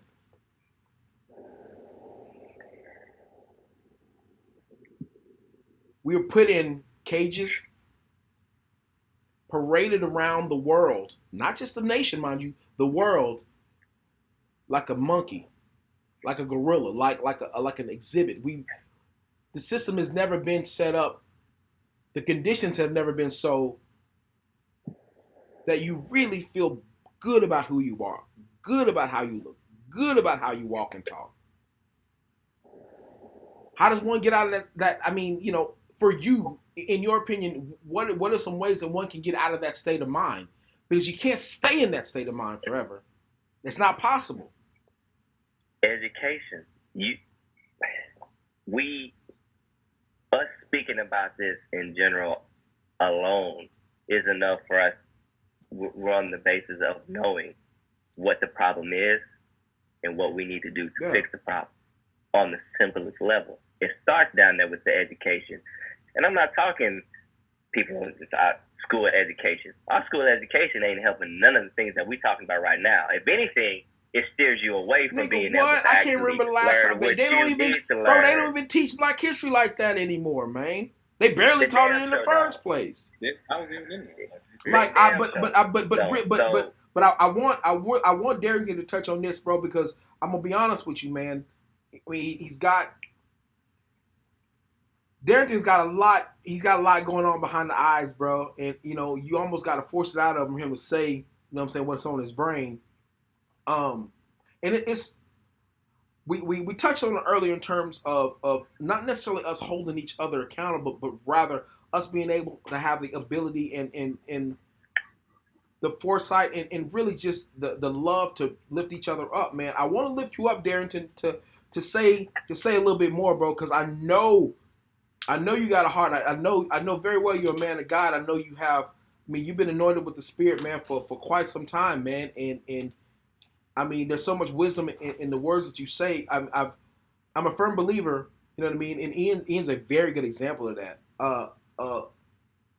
The quiet ones are always the ones, man. The quiet ones are always the ones that they're listening twice as much as they're talking. Number one, and it seems that, you know, you're able to, you ingest so much more than the average man. I've noticed that just by, I pick Darrington so heavy sometimes. You visually ingest so much, you see so much, you process it at a much higher level than a lot of us do, but you keep it in. I'm asking you, I'm damn near begging you, man. I need to know, we need to know, I mean, what's going on behind the eyes right now? I mean, I for sure agree with what he said. I think education is going to be extremely important with this. I mean, because if you don't know better, then you can't do better. Already. But I also think that it sometimes it feels like it's hard for us to change from what we've experienced and what what our fathers did and etc. Right. And I also think that it gets really uncomfortable for us to want to get out of that. But yeah, I think that we just have to be more active in teaching ourselves what's important. And I don't want to go back to the base question, but we were talking about the responsibility of people saying something if you're Black. I think that some of those people that we're getting angry at that aren't saying anything. I think that, again, Black people are looked at like we're supposed to have all the answers. And so I think that those people that have those huge platforms, I feel like if they think that they don't have the perfect answer, they feel like that it's probably best if they don't say anything, so they don't make anything worse. So I think it's important for people like us who are speaking to go to them and kind of encourage them to say whatever to say whatever's on their mind. Like, I don't think everything has to be super politically correct. Right. Yeah. Because the next thing I'm about to say is about to be nasty as hell. So we're gonna dip into slavery just a little bit, not a lot of bit, just a little bit. Okay. There is a slavery mentality. It just is what it is. And again, I always refer back to my granddaddy, bro, because he used to drop some just gems, and I held on to them. I don't know how I did, but I held on to a lot of them. And I mean, maybe some of them just stuck with me because, I mean, genetics, I don't know. But just say, once a slave, always a slave. And I really, you know what I'm saying? Like, I just didn't really get it. Once a slave, always a slave. Once you allow yourself to have that slave mentality, sometimes you stay stuck in it. You got to figure out a way to get yourself out of it. And if you can't get yourself out of it, somebody's got to help you get out of that slave mentality. Now, it was a two-part thing in that. While we do as a black race, as black people, we do acknowledge that we were enslaved. We were slaves, bro. We were slaves. What we fail to recognize a lot of times is that we weren't just enslaved by white people. We were enslaved by our own, bro. Mm-hmm. Now, talk about that conditioning. Now, it's one thing again, and I want to go back again. I want to go back, you know, to what we were previously talking about like some black people not saying anything. Some black people, you know, just we want them to say something, they don't. You know what I mean? Like, now let's take it back, back to the beginning of history when we talked about slaves enslaving, you know, black people enslaving other black people. That's OG conditioning, my guy. That is OG from the jump. So so it's easy, like, hey man, these white people, they brought us over here, they enslaved us. We can, like, hey man, you know, obviously it's not what you want. You don't want to be a slave. No one wants to be a slave. But then sometimes we fail to acknowledge that slavery mentality, the whole idea behind being made a slave, being enslaved, it did not originate here in the U.S. Sure, there were some white hands passing black bodies over, but there were also black hands passing black bodies over. I'm asking you this because I need to know, again, I'm not trying to pry it out of anybody, man, but I need to know not only where do you sit with that, but where does that carry over into present day? Because again, I get that you know, we want other black people, other black athletes to say stuff, other black people with influence to say stuff, but at the same time, you know what I mean? At the root of it all, I mean, when you just break it down to this absolute bare bones, slavery is having somebody do something that they don't want to do, but you want them to do. Straight up. There's no ifs, ands, or buts about it. Would you at least agree to that much? You're making somebody do something that they want to do. Now, how can we ask or make or be super pissed or pressure somebody into doing something that we don't want to do, that looks like us, that walks like us, that talks like us? I'm just asking. Because at this point, you know, I mean, we acknowledge, I mean, we obviously acknowledge, you know what I'm saying, the more prevalent elephant in the room. But there's still another little bitty elephant back there chilling, like, hey man, you do know blacks was hitting blacks with it too. I feel like there's you know, I feel like there's a lot of differentiators within that. Mm-hmm. Because when we think of, you know, slavery in Africa and going back, you know, thousands and thousands of years and centuries, yeah, you know, I feel like there's a difference between that the model of slavery and the model of slavery that has happened in Western Europe than it has happened in the States. All right, speak on it. And Go ahead. That's where I you feel at. like the difference between those is what we have in, you know, what we can call what we can call slavery throughout the 14, 15, 16, 17, 1800s Yeah. is based upon the oppression of a race of people because of their skin color and them being deemed inferior to them. What it evolved to as a result. Right. And when I think about slavery, you know, in Africa, as far as what I know, it's based upon like war and conquering tribes. Yes. And at the basis of it, yeah, it's forcing somebody to do labor for you that's outside of their choice, right?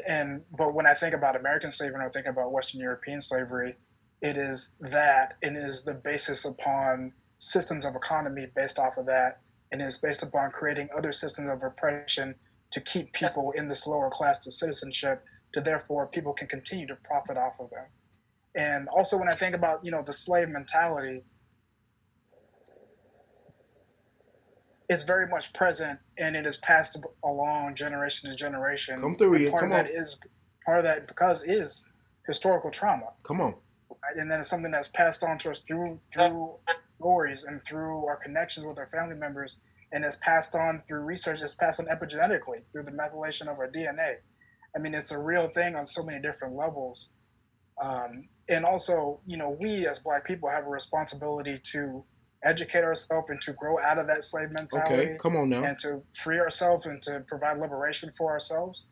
And also, I want to be careful on putting all of the onus on the individual, all the onus of the people that are being oppressed, when we have a larger system of white supremacy that has created these conditions in the first place, and that will continue to propagate itself. Because what you were talking about, LS, white supremacy and slavery has propagated itself throughout all time up until right now, until today, through slavery, through Reconstruction, through Jim Crow, through the police industrial complex. Come on. It has continued to, I mean, if y'all haven't read the new Jim Crow, like, please, like, look that up and go read that book. But it will continue to propagate itself over and over and over again until we fix the system in the first place, right? You know, I saw a great quote by Bernice King, Martin Luther King Jr.'s daughter, is that, you know, the system isn't broken, it was built this way. Okay.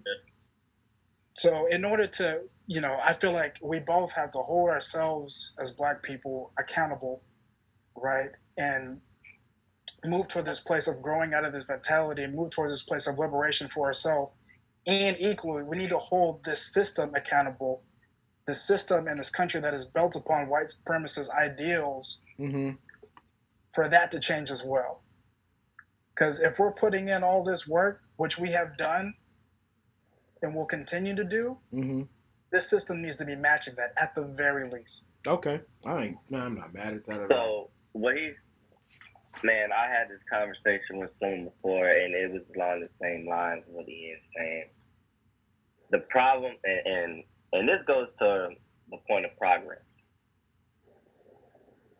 People know without a single doubt, not the U.S., the world was shaken the last couple of days. People have moved, have voiced opinions, even though we have our problems with, we voiced our opinions on how we feel about people, certain people not saying something. Right. But voices were heard, people were seen, the world was shaken. Right. What we need to make sure we do, as in holding each other accountable, is not letting people get comfortable in the fact that I was seen. Okay. And I'm not gonna go past the point of awareness. Oh, if we stop at awareness, we're gonna allow this system that's in place right now to continue to thrive. Right. Because we didn't do what we need to do in the next step to break that chain of history. Yeah, or the whatnot. next step is, It's not going to stop at awareness. Awareness is absolutely gonna nothing move without the- action. It has to be followed through with action. It has to be action. Well, So what needs to change, yeah. not to go too deep down any hole or whatnot, right, is the policies that allow this system and corporations to continue to conduct itself a certain way, the way it affects us, or whatnot, period, or whatnot, or anybody that's not. Right. At the end of the day, man, this breaks down to it. This country, or whatnot, is been built on the backs of exactly what Ian said, or whatnot. And we've been conditioned to allow that to continue by not progressing ourselves, or whatnot. And us being stuck in that way is what's really going to stop us from progressing. It's simple and plain, or whatnot. And the steps that we've made, let's just say in the last 2 weeks, the effects that came from last week. Let's just say last week. What came from the last week, you can easily say it's been the biggest we've seen, or whatnot. But what did it take for people to really start actually looking? You've seen a lot of negativity come out of it from the wrong people. Oh, they're looting and rioting. What the hell are they looting and rioting for? Oh shit, this happened? I done watched the whole video of a man getting murdered. And now I see. I'm fed up with this shit too. My relationship with LS, Ty, whoever, a man that I hold dear to my heart, a friend that is black, is obviously shook by this or whatnot. And I feel some type of way. And the only way that we can allow the gas not to be taken, our foot to get off that gas pedal, is for us to take the next step, which is policy, getting policies changed to break that chain of what's going on. And beyond that, and that's not, everybody wants to have that mindset of presidential thinking only. Yeah, it's deeper than just presidential. It starts at the grassroots levels. It's you know what I'm saying. There's levels to it, and we have to absolute levels to it. The education of knowing what we need to do next, and helping ourselves to condition each other and others. Right. Not just us, not just black people or whatnot. Even though we need to educate our own. Damn right. Even there's plenty of people out there who are not a people of color that truly don't understand. And we can't jump to the level of condemnation when they truly do not understand, but they really want to. Yeah, man. I mean, it goes back to that first question in terms of being, patient. And then really, because again, that's a weakness that we have as a community. We have patience when it comes to I mean, it's people in general. We have patience when it comes to things that we really, really want. And some of the things that we don't, that patience starts to wear thinner and thinner and thinner as time passes. So that's the next thing we're going to talk about. I'm asking you the question: what are your weaknesses? What are some things? Because I'm saying, Xavier did he was just straight up saying like, "Hey, I got to work on this, and this." When we talked about it earlier today, what are some things that you know that you need to work on in order for this to progress? First of all, this conversation is not perfect. You know what I'm saying? It might not even be factually on point. The idea is made. You get the idea, but at the same time, you know what I mean. There's things that each and every one of us, at least on this little round table right here, that we can do to make ourselves better as men, make ourselves that much more valuable as black men, and be able to push forward this momentum that's been created as a human being. I mean, I'm not gonna lie to you. Like it's for me, this was my favorite question that came to me, because like I want to know what everyone else's weaknesses are, because I want to know that I'm not the only one that feels this way.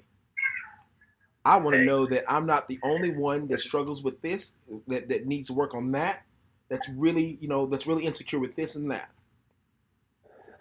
I'm gonna start with you, Reggie. Yeah. Reggie, you're the first one. I guess I can actually start with this. Okay. Because for one, you already kind of mentioned it.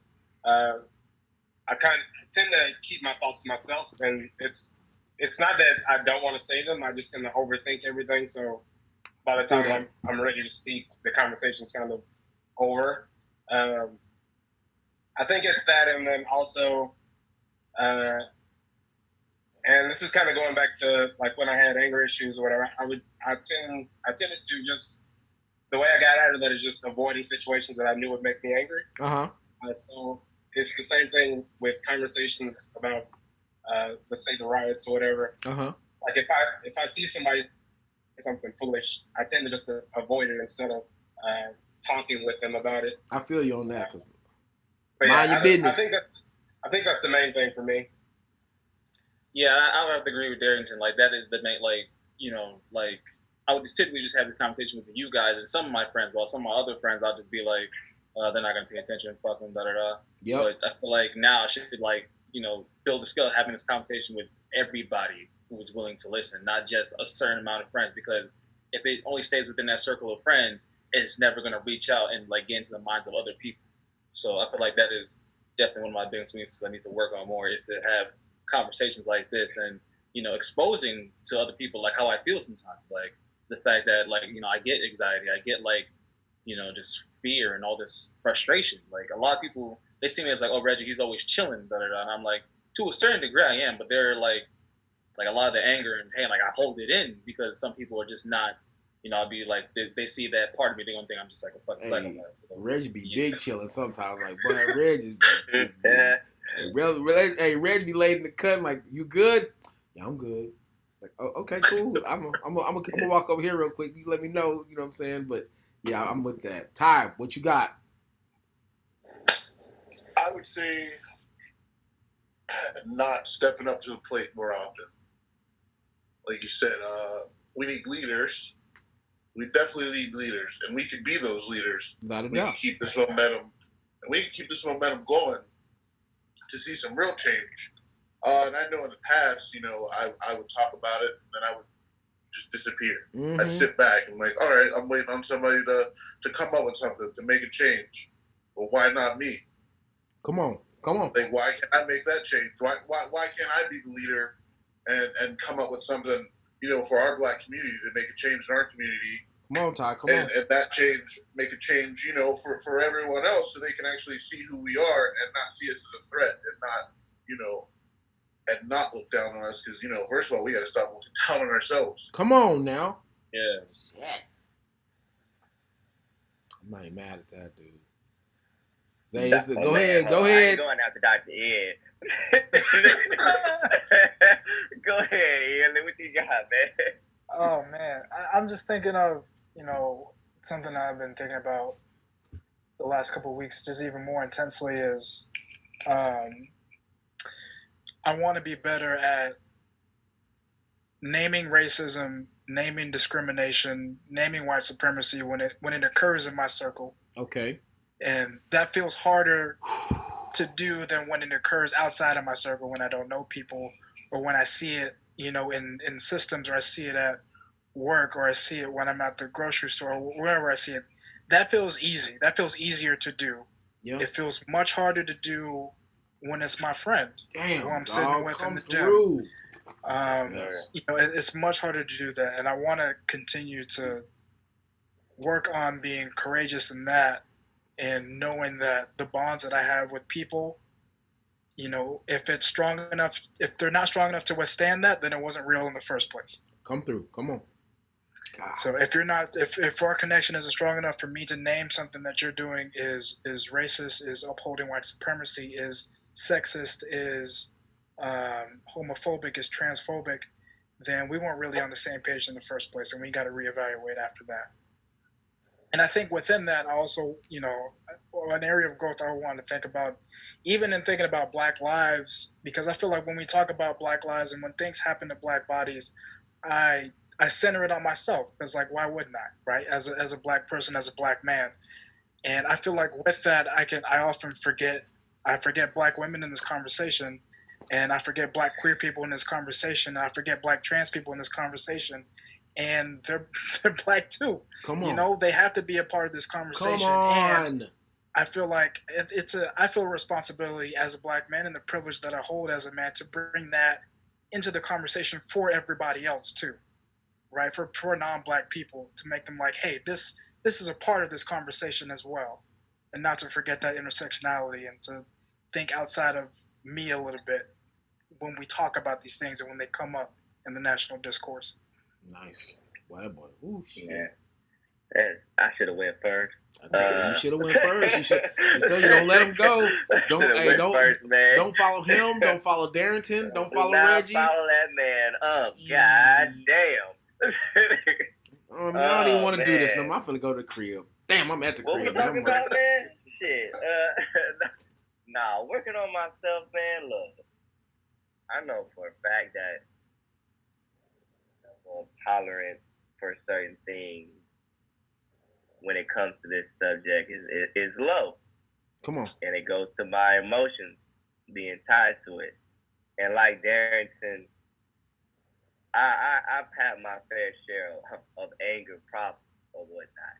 I know me. Right. So like I told you earlier, LS, I was like, look, man, I know me. I need to make sure I position myself and do things right to where I'm not going to bring more harm to my cause and belief than I want. You know, I don't want any harm or anything to slow the progress or whatnot. And the best way I can work on that is to work on me or whatnot. And I struggle with that when it comes to that, my patience or whatnot, for my tolerance for certain things. I guess you could say patience. That's number one. Number two, I struggle with the next step that I've spoken of. I'm going to be the first person, like I told you earlier, LS. I'm starting to get to the point to where I know I need to be critical with myself. Come on, I'm not bro. the biggest person when it comes to taking that action. Come on. Taking that action. I know what needs to be done. I know what needs to come next. But I haven't done my best effort, put my best foot forward to have the action come after this awareness or any awareness. Or I talk this, but hey, man, we really need to get together and do this next step. And a lot of that has to go with me making excuses of, man, I ain't got the time. I'm trying to work on my life. I'm trying to get things rolling for me, make sure I'm comfortable or whatnot. I got time in the day. I could play one less game of Call of Duty. Shit. Yeah. You know, we over here wasting time. It's facts, you know what I'm saying? now. Like, what? Like, come on, man. Like, I can put more time in the day to educate and bring myself to the level of taking the next step. And I haven't done that enough. And I really, truly want to work on getting better at that. And I've always been able to get a message across. So I feel like talking has never been the issue, even back when I used to work for juvenile probation. Right. I used to see these young black men and Hispanic men come into this detention center on a daily basis or whatnot. And I'm talking to these guys like, hey, man, y'all need to understand how it really is out here. You have a microscope view of it because you're in a certain position. Right. You don't even understand why you're in that position. You just know I'm going to act a certain way because this is how I got to get it. Once you learn of why you feel like you have to act that type of way, you're going to have a whole new aspect and grasp on how to conduct yourself. So talking was never a problem, but the next step is a struggle for me, and I really want to get myself to that, being more accountable for getting to that next step of action. I feel you. Damn, dog. Oh, you laugh. That's right. Come on. I'm listening, bro. I'm over here fighting back tears, bro. Everything you guys are saying, I'm like, I gotta work on that. To be 100 with you, man, I think my biggest problem, bro, is I feel like I'm too selfish. While it's easy, you always want to, kind of take care of home, take care of yours, and take care of yourself. You know what I mean? But, through all of this, you know what I'm saying?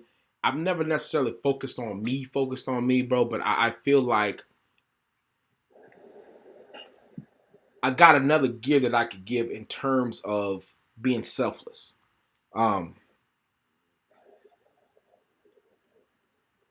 There's more people out there in need of help, in need of service, in need of stewardship than there are of me. But my focus, no matter what it is at the end, like, how does this affect me? How does this affect me? You know what I mean? My goal every day, dude, is I want to be able to completely go through this day completely without thinking about myself. And maybe, you know what I'm saying, maybe I just haven't hit that level in life where everything and everyone I can literally put in front of myself and I can stay in the back and chill. But I know that when at least kind of in identifying the type of man that I am, at least the type of man that I pray to be on a daily basis, I feel I'm at my best when I put other people first and myself behind. But I've yet to get to a point. I feel as a man that I can completely do that and not circle back and focus on. So how did this affect me? That's 99.9% of the reason that I wanted each and every one of you guys on this right now. You know what I'm saying? Because I feel like it's so much easier and it feels so much better, man. You know, hearing another person's viewpoint, another person's, you know, ideas, you know what I'm saying? Hearing another person's heart, because I don't have to talk. I can just chill. I can listen. And like every time when you open your mouth, I'm like, yes, I need that. Yes, I need that. I would love to be at a point, man, in my life, in my manhood, in my confidence in my manhood, that I could, like, you know what, bro? This ain't about me right now. My skin is like yours. That's cool. But it's not about me right now. We breathe the same air. That's cool. But it's not about me right now. I can lay my head down, chill, and at no point think, man, we did all right today. I did all right today. Just like, hey, man, the boys killed it today. I would love just one full day to go by that I did not think about myself. It's hard, man. At least for me. Damn near impossible, man. You know what I mean? But that's, it's hard. I'm saying though, man, can you imagine? Can you imagine what could be accomplished if one spent more time thinking about someone else rather than themselves, dude? Like, I can't even imagine that, man. And so it's a constant goal, dude. I that's my, you know, and I mean, and to tell the truth, I may not ever make it there, bro, but I want to try as much as I can, man, to be as selfless as I can, because I don't think that I operate well as a selfish individual. As used as I am to being about me doing my thing, making sure that I accomplish my goals, bro, I can't imagine where I could be or the happiness that I would feel inside of me. Though I am a happy person, but the exponential amount of happiness I would feel had I focused more of my efforts on helping others rather than just making sure that I got mine as well. And I mean, a lot of it I can openly admit, like, you know what, I see dude eating over here. I see sis eating over here. I see people out there killing it. Bro, why not me? Why not me? I can work just as hard as they can. So then this motivation turns into this more of a selfish attraction to beating the next person. Man, that doesn't help anyone, man. Honestly, the best I felt about myself at this point, and again, it's still circling the shit back to me. The best I felt about the situation, man, you know, is the last, I want to say the last 10 to 12 hours. Especially the last 3 or 4, because I'm like, hey, man, I get to kick it with my dudes. Oh, my God, I get to hear these viewpoints. Bro, I honestly, and this was just like after we talked this afternoon. Like, bro, I've been looking so forward to this, man, because I'm not gonna lie, bro, like getting these messages and getting the support and everything, man, like, I'll be 100 with you. Like, I know I don't deserve that, but I work my ass off to deserve it. Got what I'm saying? So again, it circles back to me being selfish. Like, I got to work so that I can deserve this, rather than if I keep pushing and helping my fellow man, there's no doubt that we collectively deserve this. Because again, man, I want to be used as a vessel so much more than I'm allowing myself to do it. I feel like I am getting in my own way in order to help other people. You know what I'm saying? So, you know, I don't know, man. I don't know, man. Shit, it's good enough. Hey, at the end of the day, we all just gave reasons of things that we need to work on, man. And that's shit. That's the first step in anything. Bro, when it comes to working on yourself and whatnot. You identify what the problem is. Now we can lean on each other just like we doing today to really work on those and whatnot. Everybody brings something different to the table. Oh, without a doubt. I mean, and I appreciate you for it. I appreciate you all for it. I mean, but I really feel like that is such a key thing that you said in terms of us holding each other accountable, us lifting each other up. Because a lot of times it doesn't happen because it may not happen on the timetable that we want it to happen. You know, we tend to back on people when they don't do it according to our timetable. We tend to write each other off if it's not according to our timetable, not according to our, you know, what we assume they should be doing. You know, and sometimes it's not fair, dude. I mean, and I don't believe in that. Oh, life's not fair. Yeah, I get that, but you don't have to be unfair. You know what I'm saying? You don't. Yeah. If I don't want a white man to look at me straight in my face and be judge and jury whether my life matters or not, how can I be judge and jury whether a person's opinions matter or not, whether a person's feelings matter or not, whether a person's process of how they're dealing with this, whether it matters or not? You know what I'm saying? But sometimes I get so caught up in how I feel everyone else should feel this way. And and naturally you're gonna feel that way at some point. But again, if I work a bit harder at trying to see that other side, like maybe there's a breakthrough that can be had. You know what I'm saying? Because again, I'm always gonna circle back, you know what I mean, to patience and lack thereof. That's why it was literally my first question, because it plays such a vital role in our development, man. Patience and lack thereof, man. You start noticing so many things when you tend to be more patient with a situation. You're a little bit slower to anger because you allow the patience to almost take the wheel for a little bit. And, you know, and a lot of times after which, you know what, your anger is justifiable because you did give it, you know what I'm saying, you did give it enough time. At least you thought you gave it as much time as possible. I know a lot, man. I love y'all boys, man. And the fact that you're able to open my eyes to so many different things that I never by myself would have ever thought of. There's not a book that can open your eyes like your fellow man. There's not a teacher in the world that has this blueprint lecture that's going to help open your eyes like it's just a one-on-one with your fellow man. So, I mean, I love y'all boys for it.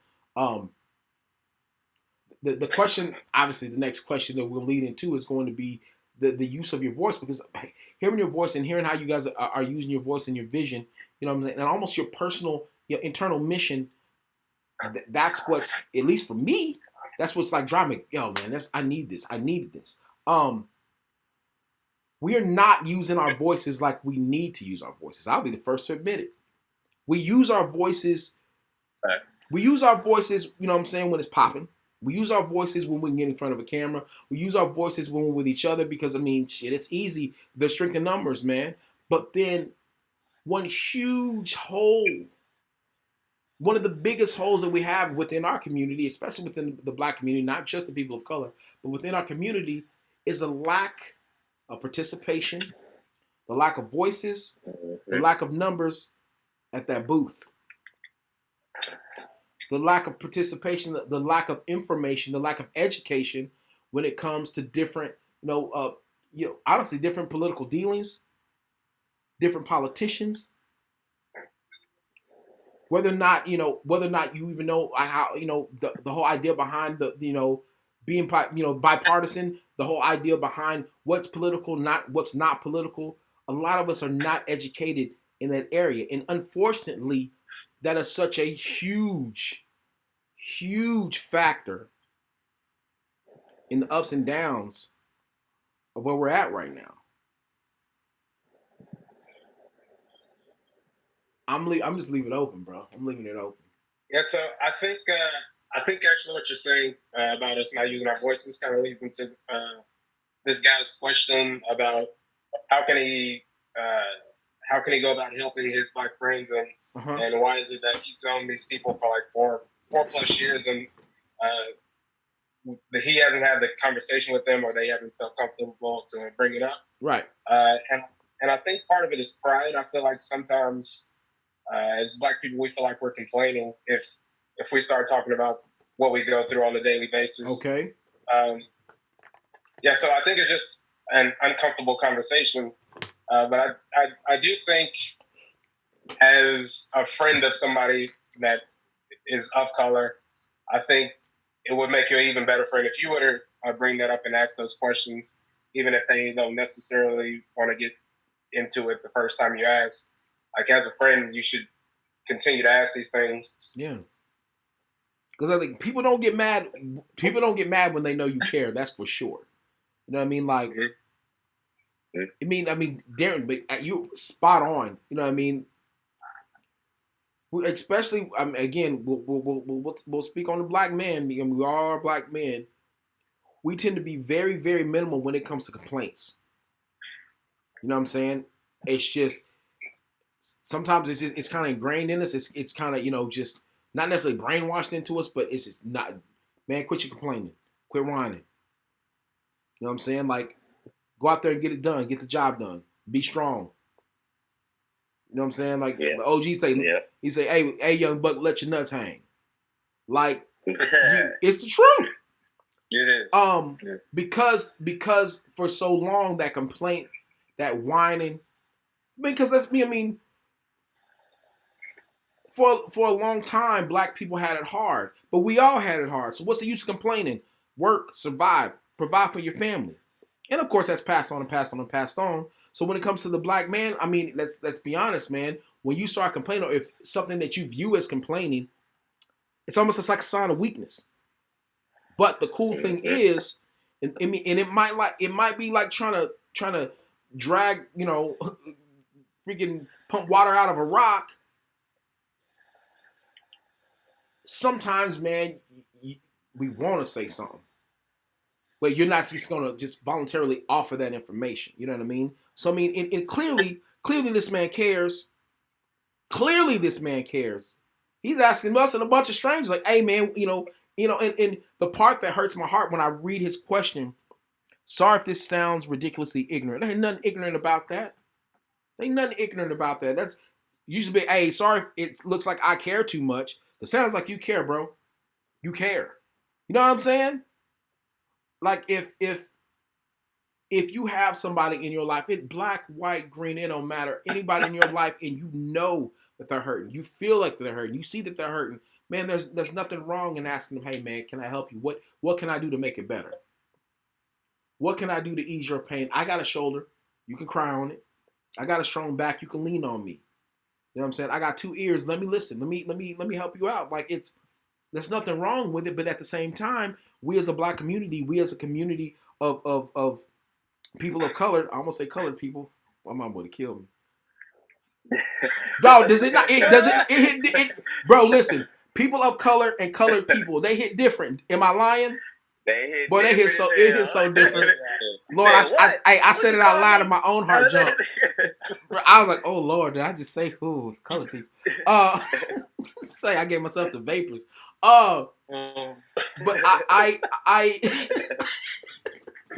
But I mean, that's probably the dopest thing, man, is that this man cares enough that he's asking. And there's nothing wrong with asking. Because again, Darrington, you pointed it out, spot on, man. Sometimes you gotta go to him. And sometimes you gotta pull him to the side. Say, like I told you. Sometimes you gotta pull these people to the side to have that conversation. And you'll be amazed what a one-on-one what can happen with the one-on-one, man. And a lot of times you'll end up becoming their confidant. A lot of times you'll end up becoming that one person they go to lean on, man. Because I'm gonna be honest, culturally we don't just offer just free information to everybody. Hey, bro, you stuck with me now. You're gonna be the one I come to every time. You know that, right? Like it's hard to heal, dude. I mean, and we're trying to heal, but it's not something that's just gonna happen overnight. You know what I mean? Like, Yeah. Go ahead, Ian, you got it. Well, I was thinking, in this, when we think about allyship, writing and creating environments where people can help people who have different identities. Yeah, like it's important to if you want to create that type of environment where to support people, I think it's important to take on that initiative to ask. What you were saying, LS, to ask, what can I do to support you? What can I do to support causes that you're interested in? Do you anything you need from me, just on an individual level in our relationship? And I think it's on allies too to create an environment where that conversation can be had. That's fact. Because it's hard, you're thinking about somebody who holds a marginalized identity. That's a lot of barriers you have to overcome in order to start that conversation for yourself. So many layers to that onion, bro. So many layers. So, I think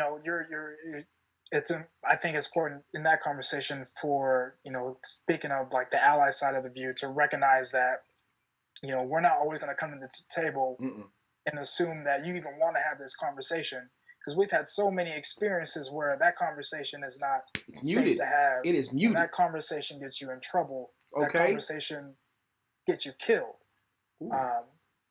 So I think it's important to recognize that, come to that table. If that's a table you're willing to come to, take that initiative on yourself and come to it and ask. And I feel like a lot of times, more than not, we'll tell you what you need if you're going to ask about it. If you're really genuine about it and authentic about it and care, speaking from a personal level, I'll let you know. Man, low key, I be wanting to unload.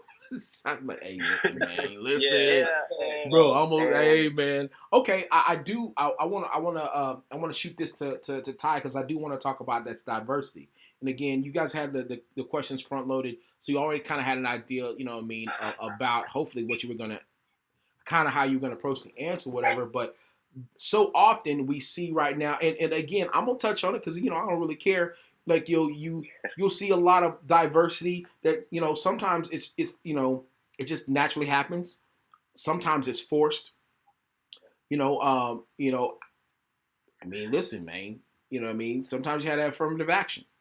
You know what I mean? And while some might feel it's fair, some might feel it's not fair. There's diversity that happens as a result, yet and still.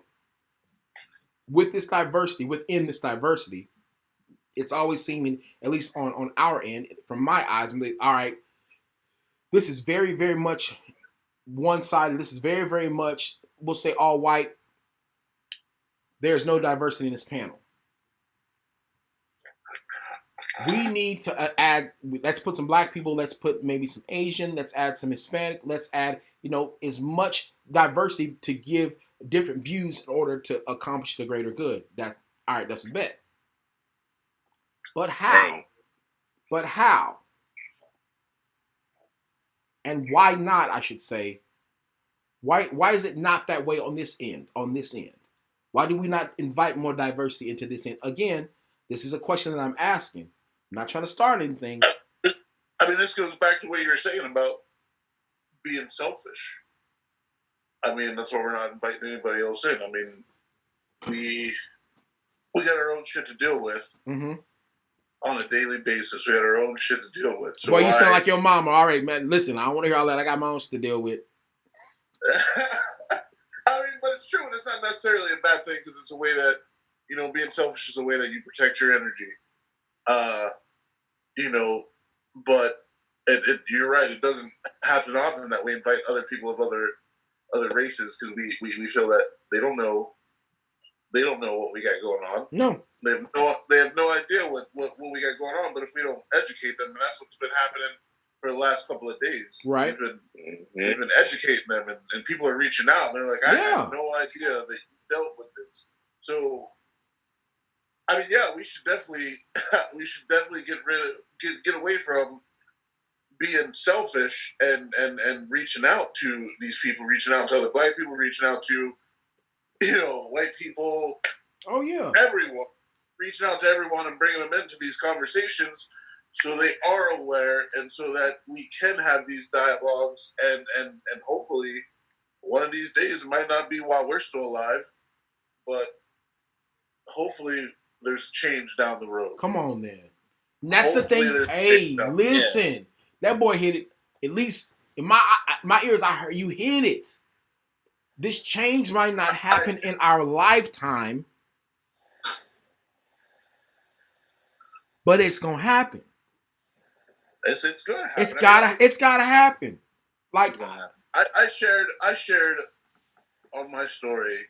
I mean, I guess I'd call them traumas. I mean, I shared those on my story just so people can realize of what I've gone through in my life that they necessarily might not have gone through. I mean, I literally had a best friend in high school, went to his house for dinner. I thought we were cool. Like, me and him are cool. Sitting at this dinner table, and his mom looks at me and she's like, yeah, if you were white, I'd let you date my daughter. Like, I'm that good of a person. Listen, hey. You think about it, but my skin color is the thing that's stopping you from letting me date her. Like, am I poison? Hey, listen. Hey, Lord. Man. Like, at a young age, like, at 16 years old, how are you supposed to take something like that? You don't take. Oh Lord, listen.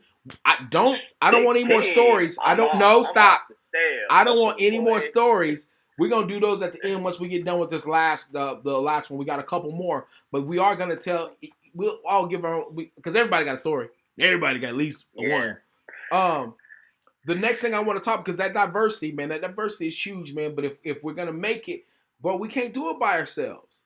And that the hard part, when Ty pointed out the whole idea behind selfishness, right?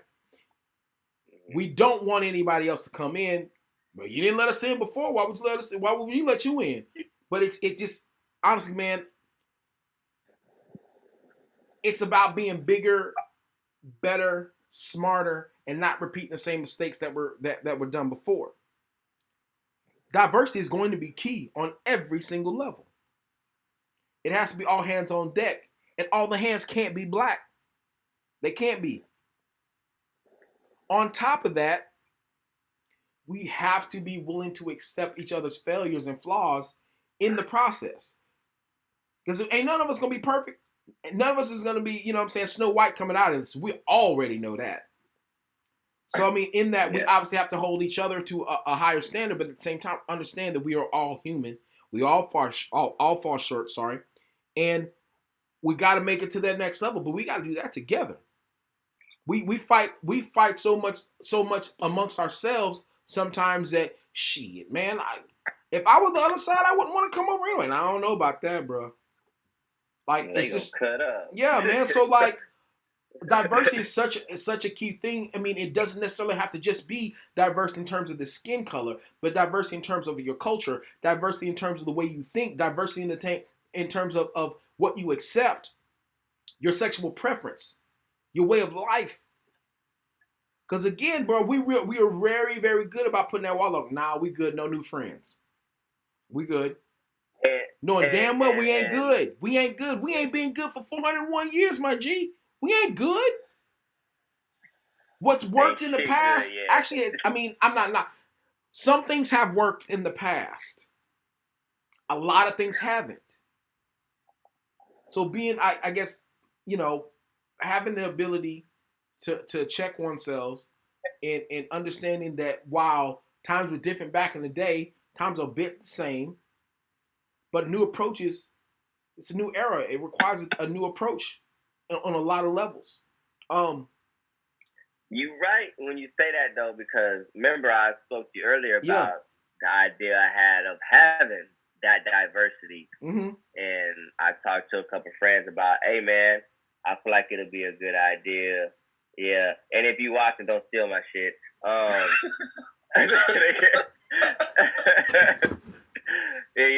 was going to have similar to what we have now with people from different backgrounds, ethnicities and everything. Oh, I'm already doing that. So you trying to steal me? Get out of here, dog. Yeah, See, man, selfish, bro. I can't even live, man. Damn. You being selfish again. Bro, I'm taking L's everywhere I turn. I'm passing myself out L's. I need to chill. I'm about to put a muzzle on straight up. No, but but like I've come to understand, and I wouldn't have thought like this when I was younger. You know, that comes with growth. That diversity is key for us being able to progress as well, because how else are we going to be able to efficiently get our message and point of understanding across to people from different backgrounds than being able to genuinely sit down and speak with them? Me having a conversation with an Asian guy, whatever, or whatnot, from a certain type of background, culture background, us having a simple conversation can bring us to an understanding of why we see certain things different. We like, man, we tripping on this aspect, or low key, we kind of have the same mindset. We just got like a couple worded things different. It's really not no different.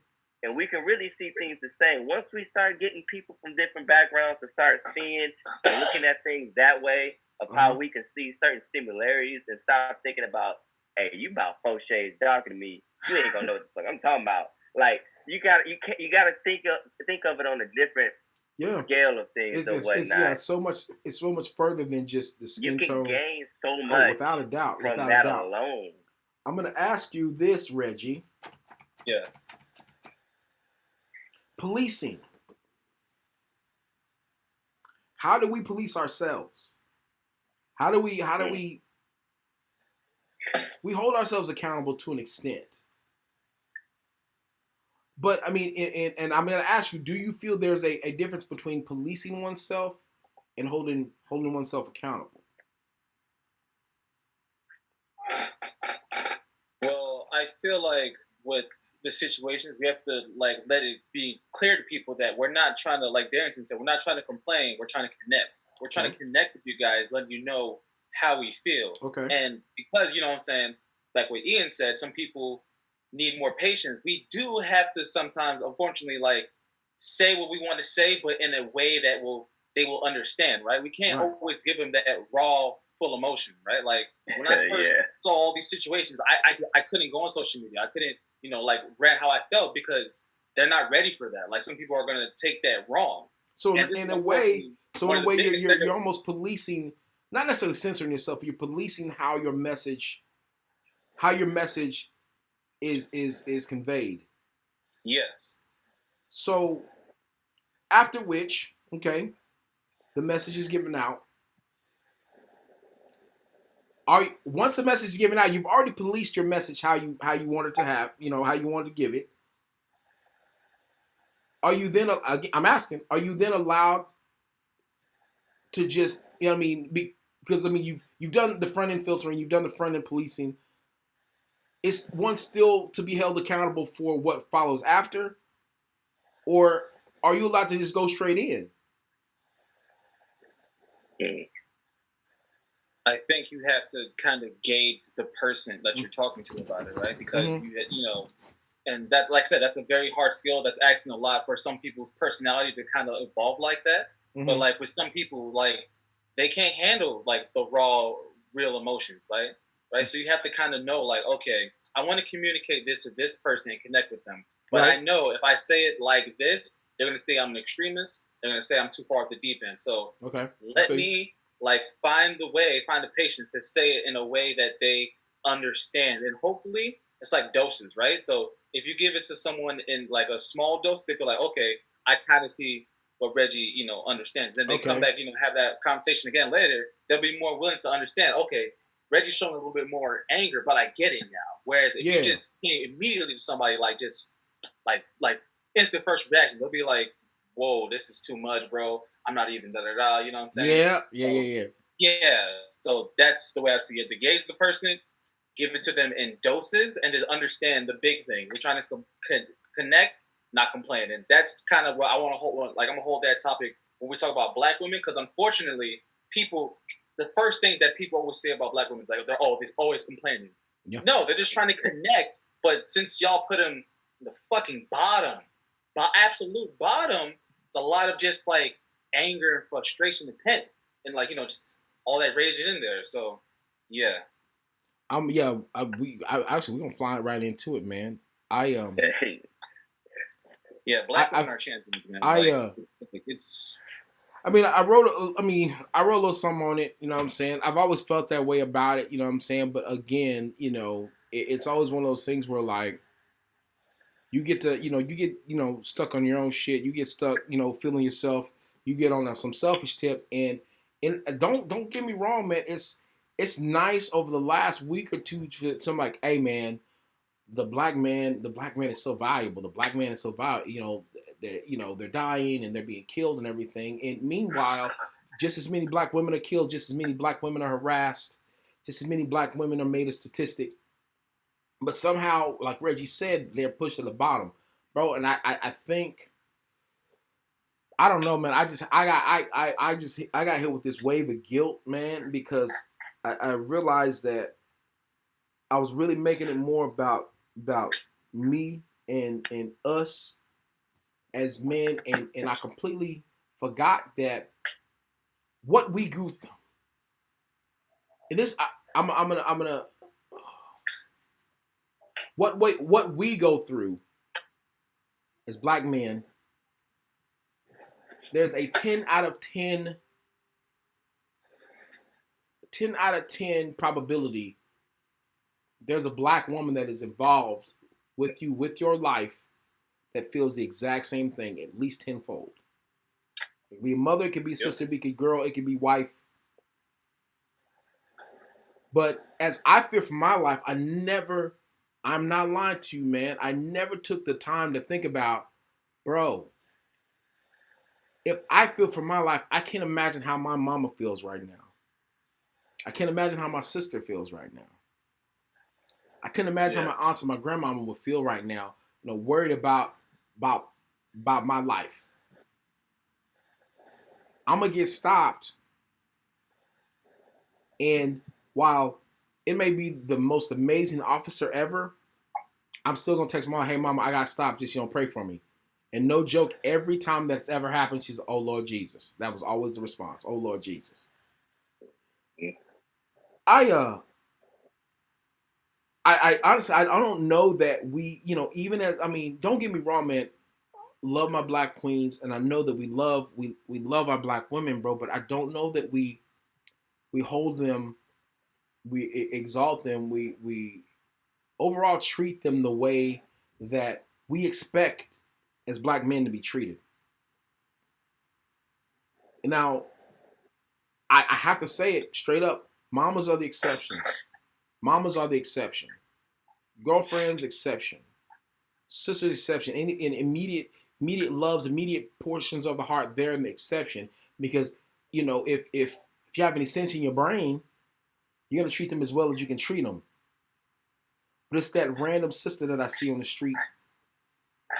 I'm be 100 with you right now. I'm more likely to be like, man, I don't really know. Because I've been accosted by enough sisters in the past. Maybe I don't talk the way or walk the way. But again, based off where I'm from, this just kind of is what it is. But I'm sometimes I'm more likely to give a white woman a second look because they've been nicer to me in the past. And maybe not necessarily go to the sister and immediately like open myself up because I'm afraid like if I say the wrong thing, it might be a wrap. And I found myself doing that a lot, over and over and over. Not that I didn't love my sister just as much as I like a white woman or a Hispanic woman or whomever, but I always felt like black women hold you to such a high standard that if you do not meet that standard, bro, it's a wrap. Not that you're gonna get your head chewed off. It's just I always felt that my mama always held me to a higher standard. My sister held me to the highest standard. So if I'm gonna approach any black woman anywhere in the world, I want to make sure I'm on point. I want to be, and again, it's just me and my insecurities. I want to be a man that she's proud of, even if she don't know me. I felt like it, at the very least, I owed my black queen that much in terms of my appearance, in terms of how I acted, in terms of how I spoke. That meant I would just be completely intimidated to not say anything else because I don't think I'm not at 100 right now. My shoes got a scuff on them. I know my breath's kind of humming right now. No. I'm not going over there. They're gonna eat me alive, man. That's just they deserve better than this. And so, and I think a lot of that though goes, man, to us not understand or not saying that. Well, no, yeah, not having an understanding. The black man not having the understanding of the condition a black woman, man, come on, has been put through within the last 10 years or whatnot. We're talking about how we have been systematically programmed to act or whatnot unintentionally to our own knowledge until we become aware. At the same point, we need to be able to understand as men that black women have been forced, if you want to call it, to believe that a certain way of acting is what they need to get what they want. And for us as black men to perceive that what they're doing is wrong and they're doing it whatever it may be or whatnot, or acting a certain way that is their, how I put it, I don't know how to put it as far. We just need to understand that the shit that they put up with or I have to deal with is worse than this, because at the end of the day, oh, without a doubt, you gonna go home and cry to your mama, or you gonna go home and cry to your daddy? Nigga, your dad gonna punch you in the chest, but you better go home. You better go outside and do some push-ups. Yeah. You know what I mean? Like that's, and here's the thing. I mean, Zay, I'm gonna piggyback off you. That, I mean, and it's not to be stereotypical, and it's not to be a dick, and it's not to try to start anything, but straight up, that's even if you have a father that decided to be around. If you were fortunate enough to have a father that was around, you know what I'm saying? Like there's a high probability. I'm like, hey, Daddy, man, you don't know what they did to me, boy. Do you know what they did to me today? To get outside and get to work, do some push-ups, something. Shut up. Life ain't fair. You know what I mean? That like, so have been through is astronomical. Yeah, man, they've been through so much. Understand. And here's the thing: I always forget. All women have been through so much. There are women, there are women, black, white alike, right now that are going through hell. Clearly, I mean, in different countries, different cultures, completely. Yeah. Oh, shit, yeah. They're still seen and not heard. They can't vote. Just to be able to they can't drive. Like, not get in. Yeah, there's, but my thing. I mean, I don't want to stray from the path, too much. In terms of the black woman and what she's, she continually goes through. Not just the suffering, but just the mental. It's almost it's like they always have to play mental chess. This is mental chess that must be played, because I mean not only, I mean, because you're not. Go ahead. I don't know if I would, in thinking about women and thinking about black women, like I think of the protection that you have to have for yourself, right, in the world that we live in, and the things that you have to do to protect yourself because of the world that we live in, right. And with that, I want to be careful on pathologizing behavior, right? Because I think we can also say, for us as black men, we do a lot of things in order for our own protection. I feel like all of us has kind of talked about some type of defense mechanisms that we use to disarm people, right? And specifically to disarm white people. You know, Ty, you talked about kind of how you're laughing all the time. You have this like jovial personality, and that's disarming, right? And that's something that you learn, and it's a skill that you learn to use in order to be able to connect with people. No doubt. Right.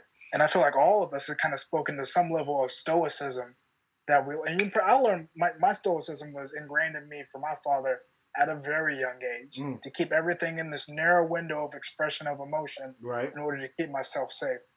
And I feel like we can extrapolate that to Black women and thinking about the system and the world that they live in with, with rape culture and with sexism and all of that. I think that's important to recognize. And in the same way that we're speaking of how other people need to increase their cultural awareness and their cultural competence and limit those gaps of knowledge, right, and create these avenues of empathy, I think it's important to recognize for us as Black men that we need to do that same work. Without a doubt. Right? And recognizing Black women and connecting with Black women and understanding what that experience, or working towards empathizing and understanding as much as we can. Because the same way that a white man, an Asian woman, a Filipino man is not going to totally understand my experience as a Black man. I'm not going to totally understand the experience of a Black woman either. Not at all. Not at all. Mm-hmm. And that's why we have to bring them to the table. We talk about bringing everybody else to the table. The last person we talk about is bringing a Black woman to the table. And I think a lot of it is just I don't know that I don't know that it's done on purpose. And I know it's us. We think that we're protecting them. Mm-hmm. We think. Mm-hmm. When hands down, no matter what we get into, no matter what's going on, there's always going to be that woman, that Black woman behind your mother. She's going to be behind you. Right. Like any Black woman is going to stand behind you. They are, like, we think that we are, we think that we're like the glue that holds the family together when it's actually not at all. It is, yeah. I mean, it's the Black woman. Yeah. I mean, like it's them. They hold it together. They hold it down. But I always laugh. That's what it is. I always laugh, and I always I used to think it was funny. You know what I'm saying? My pops would be like, you know what, man, when you every time, because again, you don't necessarily, when you're young, you just rolling with it. But we'd be running sprints outside, and doing cold drills and everything, bro, and I would get tired. I'm like, you know what? You got to keep pushing, because one day I'm putting you through all this, and one day you're gonna get in front of somebody and be like, "Thank you, mama." You wouldn't even remember me. I'm like, "What?" He's like, "Just do what I'm telling you to do," and I'd be damned. Pretty much any accolade that I've ever had, anything that's been popping, knowing damn well my daddy was the one in the corner, like, push me to get it popping. I'm like, "Mama, I love you so much." You know what I mean? Like, it just kind of is what it is. Like, any degree that I've ever gotten, any like literally anything positive that I've ever amassed, the first thing I do is come run into my mom, like, "Mama, look what we did. Look what we did. Look what your son did. You did this. This is you." And I know that in the I guess in the most minimal form, I know that it's ingrained in us to lean on the Black woman a lot more than we want to admit. Because we do have a lot of conflicting emotions that go on within that sometimes we just block ourselves from really doing what we naturally want to do. And I'm not going to front and sit there and pretend like, you know what, man, I know I would feel so much better about myself if I exalted a Black woman a lot more than I do. And I'm not saying that we don't. I'm not saying that we don't lift them up. But, man, as much as we are pushing each other right now, as much as we're lifting each other up, we could very well do that for our sisters. So easy to do. But again, it was pointed out that because, honestly, when I see a sister, I see so much strength. I see patience. I see grace. I see God. And so a lot of times, at least for me, in my head, I'm like, does she really even need me? You know what I'm saying? Does she even want me to, to say anything to, you know what I mean? And again, that goes back to like when I see, when I see a sister, I'm like, you know what, man?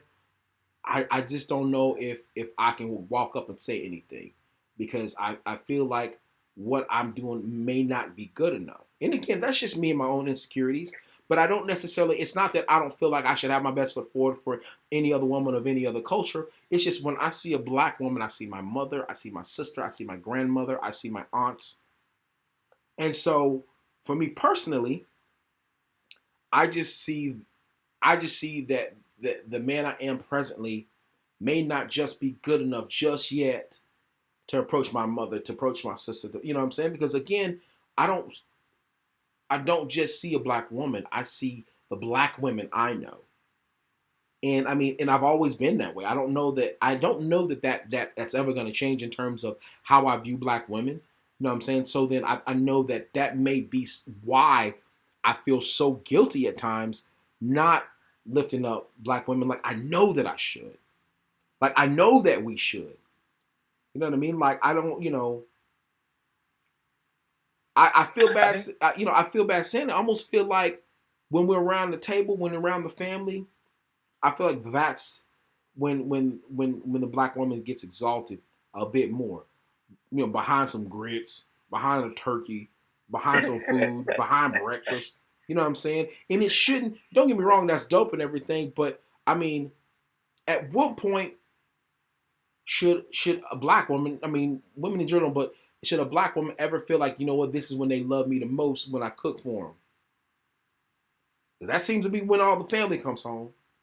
Right. And, I feel like that's an important point, right? Because I feel like, within this conversation and within progress and within moving forward, we have to address sexism within our own community. Come on, Leon. Come on now. Right? I mean, that has to be a part of this conversation. That has to be a part of Black Lives Matter, is addressing that within our own community and all the other isms within our own community. Yeah. And that has to be essential, right? Because we can't be selective in when we're expressing our love and when we're expressing our support. And it kind of reminds me of what Darrington, with that question that person brought up, is like, how do I create these conversations with people? When is it, maybe when is it okay? I'm not sure what to do. Mm-hmm. And we experience those same things, right? And thinking about how we want to give support. And I think it comes back to the same answer, is asking, right? And bringing it upon ourselves and using our privilege, right? Our privilege as men, to come to that table and say, I want to support you. What do you need from me in support? Yes, and the answer might be nothing. The answer might be, I don't need nothing from you. Sometimes it is. Get the fuck out of here. Like, I don't need nothing from you. Yeah. And you have to be, as a man, willing to accept that. Like, right? Bro. As, okay, this person doesn't need anything from me, and I need to take a step back. And that's hard, bro. That's hard. And we have to do that. And you have to. Do that. Because, dang, bro. This might honestly, we might have to actually legit come back and literally just speak on the black woman as a sole subject. But what I want to do before you know what I'm saying, we wrap it up. You know what I'm saying? I can't even hear you. I don't want to. I was thinking about, you know what I mean, us telling our stories, our war stories, if you will, of being a black man. You know what I'm saying? Presently dealing, but dog, I don't want to be on some negativity right now. That could be another day, another time. But what I want to do before we get up out this joint is address some of these questions that have been asked. For those that have stuck with us, man, I mean, from the bottom of my heart, man, we appreciate you. You know what I mean? And it's only fair and only right that we answer some of the questions that were posed. From the strength athlete, do you feel like there's an underrepresentation problem in the positions of authority in sports? And if so, what steps can we take to correct that? Looking around at sports, there's still a massive problem of straight white men as head coaches in team sports. Yes, of course. Go ahead and say yes. Yes. By all means. But obviously, you know, I mean, it's getting better in terms of position of authority, in terms of head coaches, in terms of a lot of coaching for, you know, but it definitely does one of these. If you look at the data, it definitely does one of these. Some years you will have 4 or 5, and other years you might have 1. as far as I know, the only mainstay that I've ever seen, especially with you NFL for example, has been Mike Tomlin. But for the most part, you don't necessarily see it a lot. But I mean, you really never really have. I mean, it's always a bit discouraging, especially when you look at sports. You know, I mean, we are athletes, and we probably all played sports of some sort prior to picking up the barbell. When you do kind of look at the complete lopsidedness of a ratio of high percentage of African American non-white players and white coaches, non-color coaches. I mean, it's just, I mean, the data's there. I mean, you don't even have to look at the data, bro. You just use your own two eyes. You don't need numbers to see with your eyeballs. I don't know if it's a problem. I think the problem comes when you do have very qualified, very capable, very able, knowledgeable, and experienced coaches and black men, men of color that apply for these positions that are passed over, or completely disregarded for someone that's not of color. That's where I see the problem, because I mean, let's be honest. I mean, obviously, the population's growing, and though opportunities may not be super prevalent, yet so there are opportunities that are afforded to a lot of I just say black men for to allow them to put themselves in positions to get to a higher position other than just a player. So slowly but surely you start seeing more applicants, being introduced to the pool. But in terms of applicants versus actual hires, it's almost like there's a cap or a ceiling or a guard at the door. Again, y'all don't leave me hanging. Like, say something. Yeah, I feel like there's I think as far as solutions, right, and creating diversities in positions of power within different systems. Mm-hmm. As individuals, what we can do is continue to let our voice be heard and to support initiatives for diversity. Yeah. And initiatives that are, sometimes brought about by third-party organizations for different position powers, when I think within coaching structures and also within other systems, and lending our voice and support to that, or lending our signature to a petition, or lending your money towards a donation for organization, and supporting these movements to create diversity.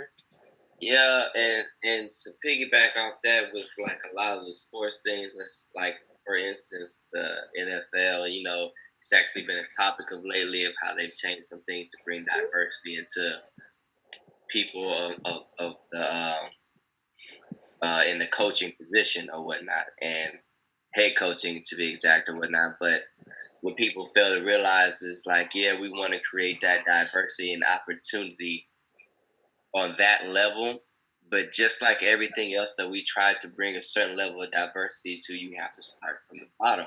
Yeah.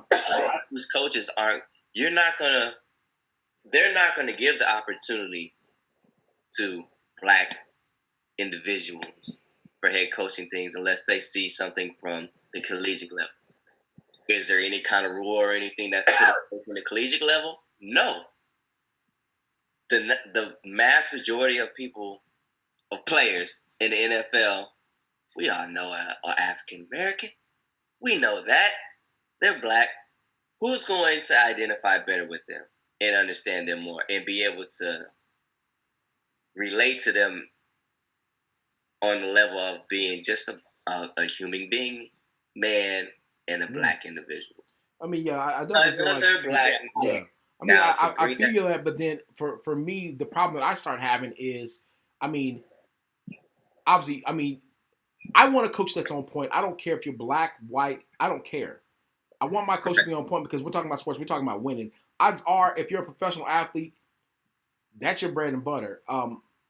You know what I mean? So if you're taking L's, odds are you're gonna get fired or they're gonna find they're gonna find somebody better. That just is what it is. Correct. I don't, you know what I'm saying? I mean, but I also think that the owners, they also like think about a lot about the money, right? Oh, so without like, a just doubt. Like people have to look at some franchise quarterback in their head. They're like, well, we can't have, even though this black guy is good, he looks like this. So I don't know if because obviously is it marketable? Yeah, is he marketable enough? Is that black skin marketable? And on top of that, how am I? Will my black authority figure be followed by the rest of the team? Yes. And I mean, let's be honest. Like, I mean, bro, bro. Owners are just as bad as anything else out there. They call themselves owners. Get the fuck out of here. 100%. They call themselves owners, and we're just calling them owners. We're not talking franchise administrators. I mean, it's just. I mean, I'm gonna be 100 with you. Like, it's a problem to an extent because it takes the top level, mid level, and bottom level for this problem to not necessarily be erased, but to be addressed. So yeah, to answer your question, strength athlete, yes, I believe it's a problem. This next one's fire though. And that's what I was getting to. I wasn't trying to really. No. I'm getting you. People been on for 3 hours, bro. So I'm trying to at least bless them with answering that question. We've been in this hole. Husker Lab. Actually, I will say before you move on, we were talking about conditioning before, and I'm not saying this necessarily relates to the NFL or whatever, but I do think a lot of us have been conditioned to like stay in supporting roles, and we don't necessarily feel comfortable taking the lead. Like I think Tyree said earlier. So I think that's definitely a problem. Okay, Darrington. Been quiet for like 3 days and he come through with a truth bomb. Okay, I ain't even mad at you. Bro, and it's the funny thing, Darrington talked more trash. Talk more trash via DM. That was hey, listen. Don't let him fool you. Hey, he a high key bully on DM. Got me like Darrington make you question your manhood high key. Like while y'all were talking, I was actually just writing down stuff, and I just want to go quickly back to the diversity thing about being. I think it's not always selfishness. I think it's sometimes that we don't feel comfortable. Like a black person doesn't feel super comfortable in a room full of white people. Like we'd rather go there where a bunch of black people are, and we feel like we can be more free and comfortable and be ourselves there. So we'd rather work there. Like even me, like I work at, I'm a coach with Kabuki, and they're in Portland, and obviously there's mostly white people. For real? So I'm joking. So I find myself not being super open with them, and even the people just there because it's mainly white people. But that's also like partly my issue. I don't feel like I can open up as much to them as I can if there were more black people there. That's a bad. So I think we have to get over the feeling of being uncomfortable in those types of situations. I'm asked. You got more? Did you write some more? No, I'm asking. I'm not being. I mean, y'all think I'm trying to be funny, bro? No, I'm asking a question. I thought you had more. I didn't want to cut you off. I've been cutting everybody off. Bro, I hate y'all, man. No, that was good. You finished as you done.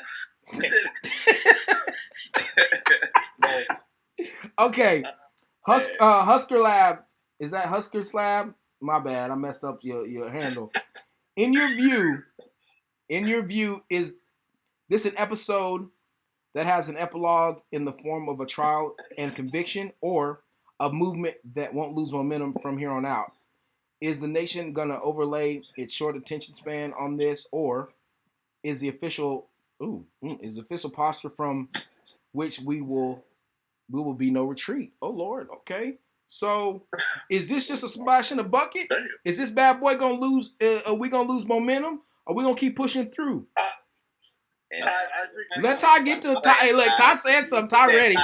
Let Ty get this. No, I'm just saying. I mean, we lost momentum years ago. Well, not years ago, but I feel like we lost momentum like in the last few years when things first started to get recorded.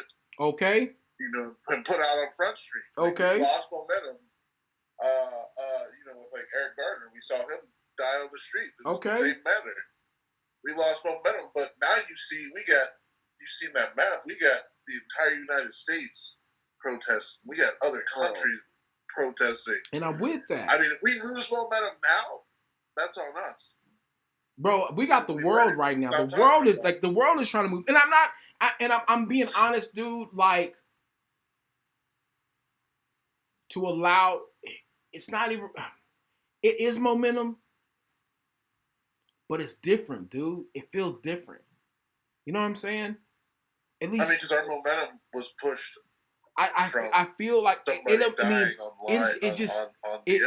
it feels so different right now. It doesn't feel.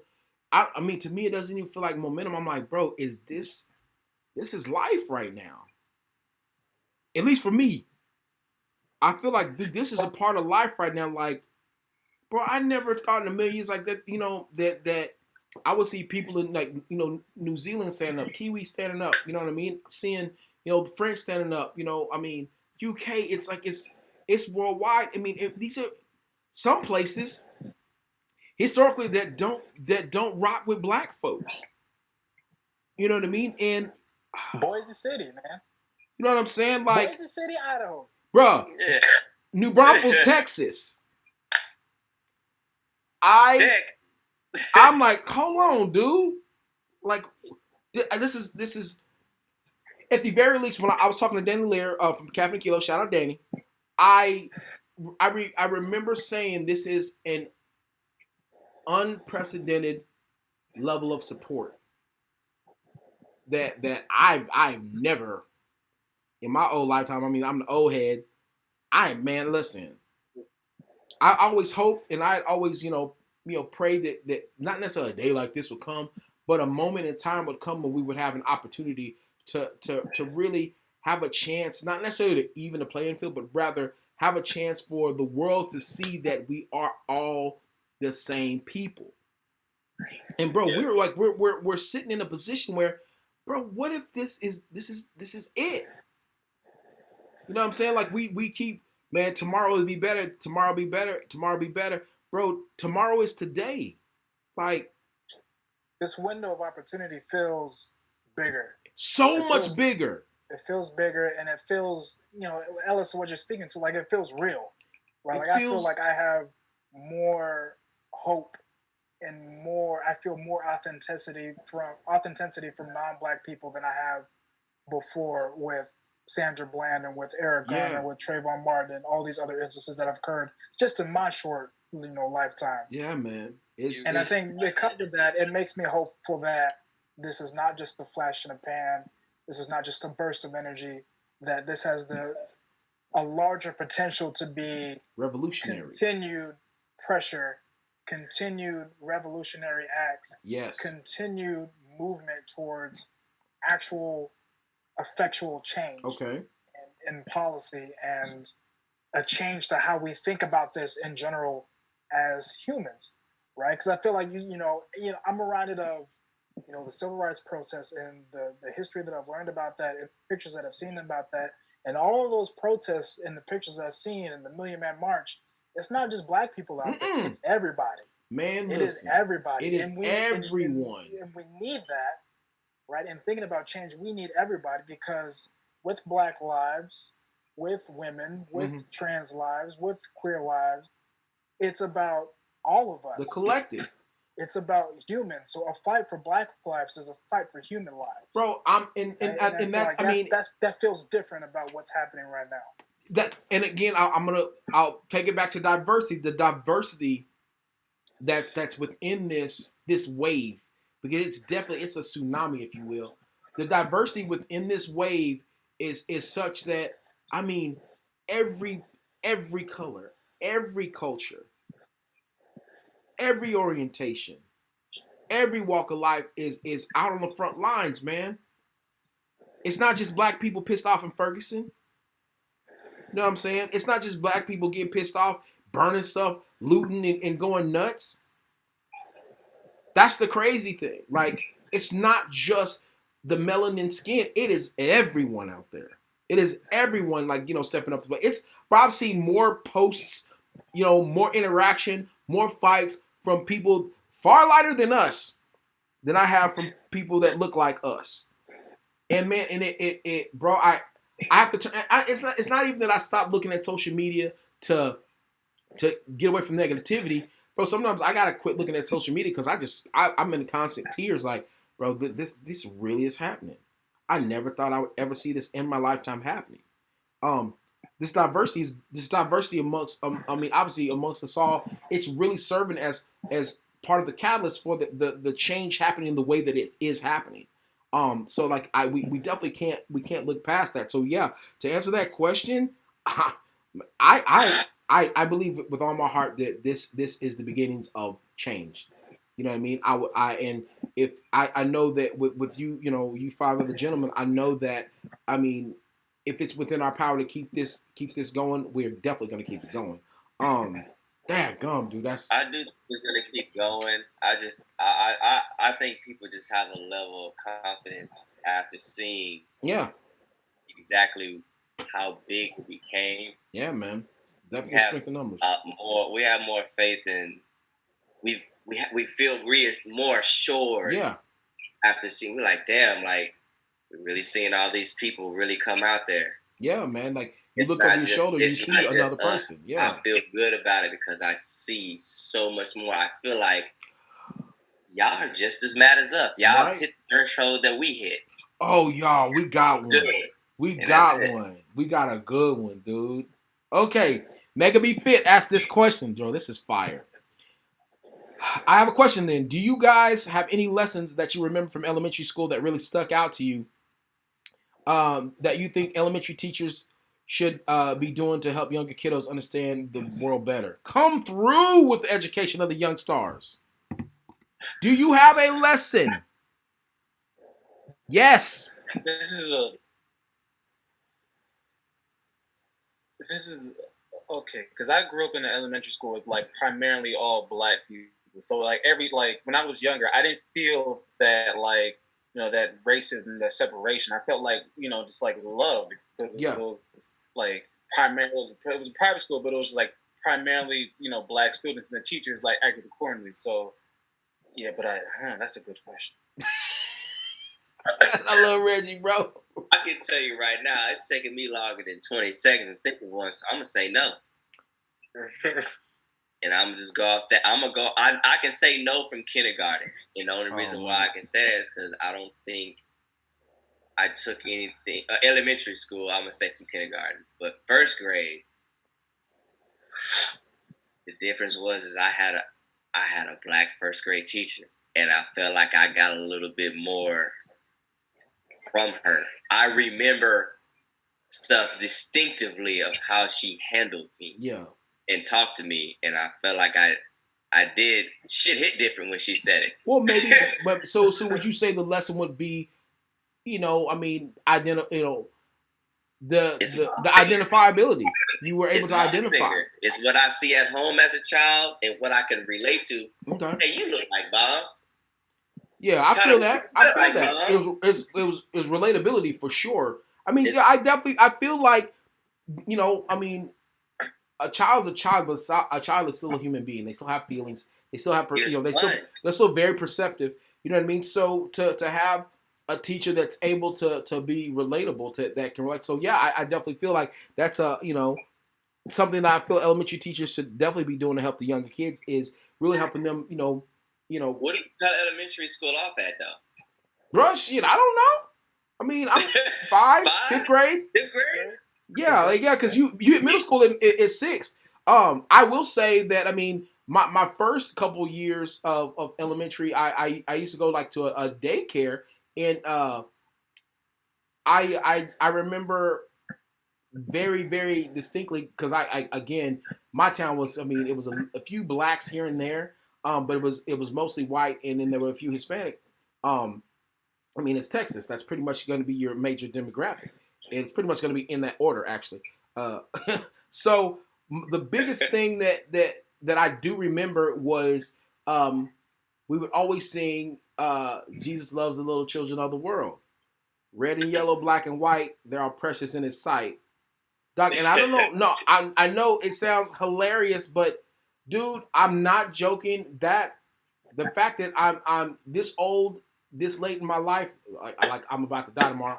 But the fact that I'm still this much older, I'm years removed from that. That was one of the biggest things that I took from it. And I remember we were getting like little fights, little spats here. You know what I mean? Like I would get in trouble a lot because we played soccer outside, and I would all kick the kids in the shin because I was just mean like that. It is what it was. I had passed down aggression, whatever. But I remember my teacher taking me to the side. I'm like, hey, LS, remember, red and yellow, black and white, we're all precious in his sight. Like, oh, okay. I'm sorry, Kyle. I didn't mean to kick you. I'm sorry. I just seen that picture today. I just seen that picture today. Yeah, bro. Someone had their whole hair color, all those colors, and raw precious in his sight. I just seen that. Yeah, man. Like, that's crazy. I'm telling you, man. Like, I was preacher's kid, bro. So, like, I mean, I don't know, man. Like, I that's the one thing, man, is this teaching them early, man. I guess the man, I guess in regards to this current situation we're in right now, I would say, at least in my opinion, I've been saying that a lot, would be teaching the kids, especially elementary, man, that they're all precious, no matter what the shade, no matter what the culture. You know what I mean? That everybody in that room, sitting at those desks, eating those little cheese sandwiches, you know what I'm saying? Wait for the Salisbury State to come through. Everyone is a valued member of that class. Like, it just is what it is. Everyone matters. You know what I mean? And, there's the kids that can read well, the kids that can't read that well, the kids that, the kid that peed on himself a lot, the stinky kid, the poor kid, the rich kid, all that. It doesn't matter your walk of life. You're still a valued member of this. Man, and I'm gonna lie, dude, I had some of the dopest elementary school teachers. They made me feel like I was a G. So, I mean, I know for me that was probably the biggest thing. Is like they taught me to embrace diversity for sure. What about you, Ian? Yeah, I'm thinking of, the elementary school teachers I had, and,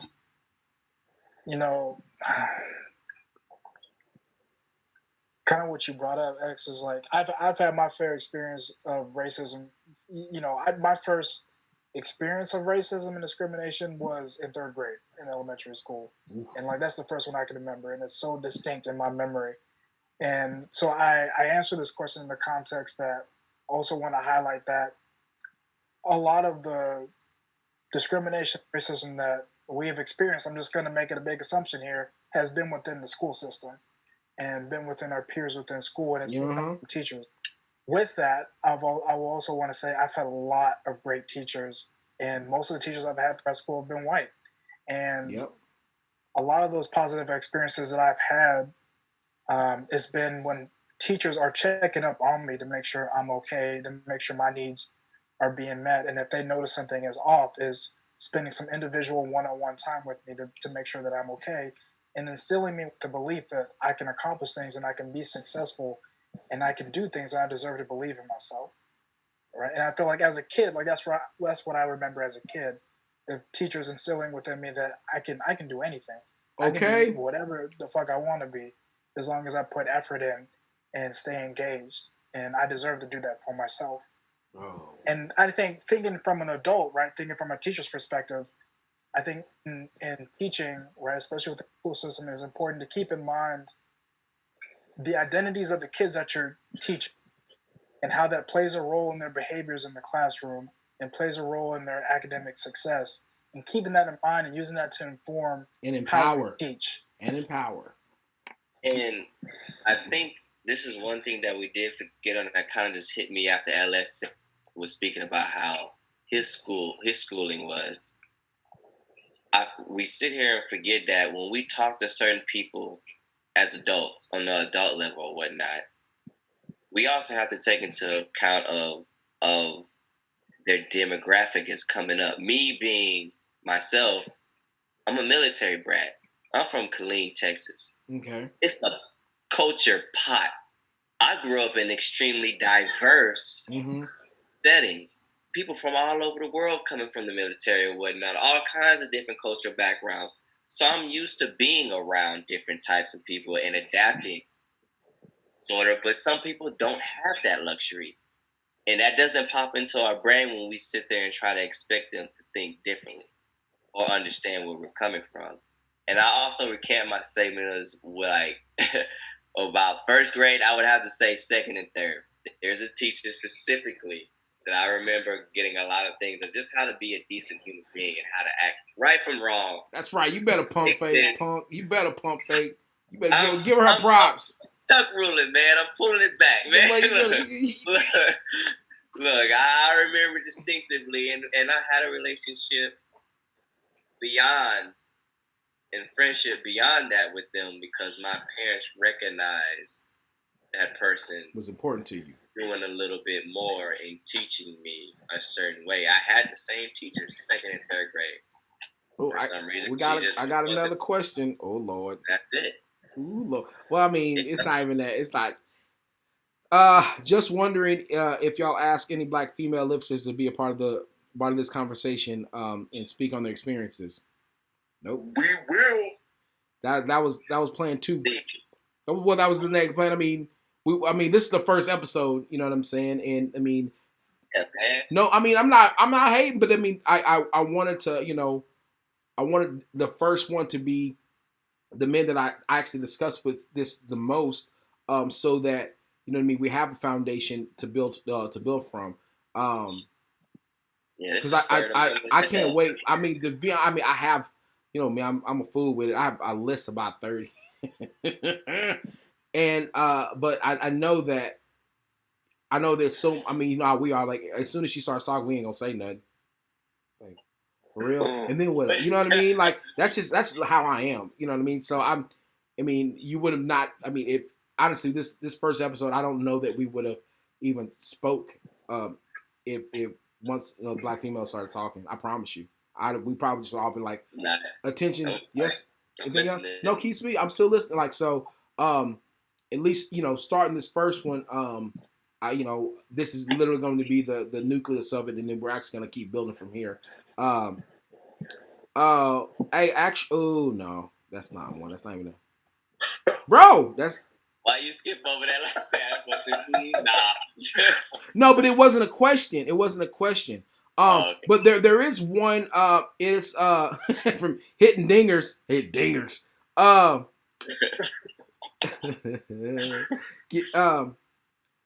Can y'all write down your favorite resources / books to refer to that you're referring to? Like a lot of these publications we've been talking about, some of the stuff we've read. And then maybe share it with LS to put on his IG. Oh man, y'all finna pimp me, man. Y'all finna pimp me with y'all resources.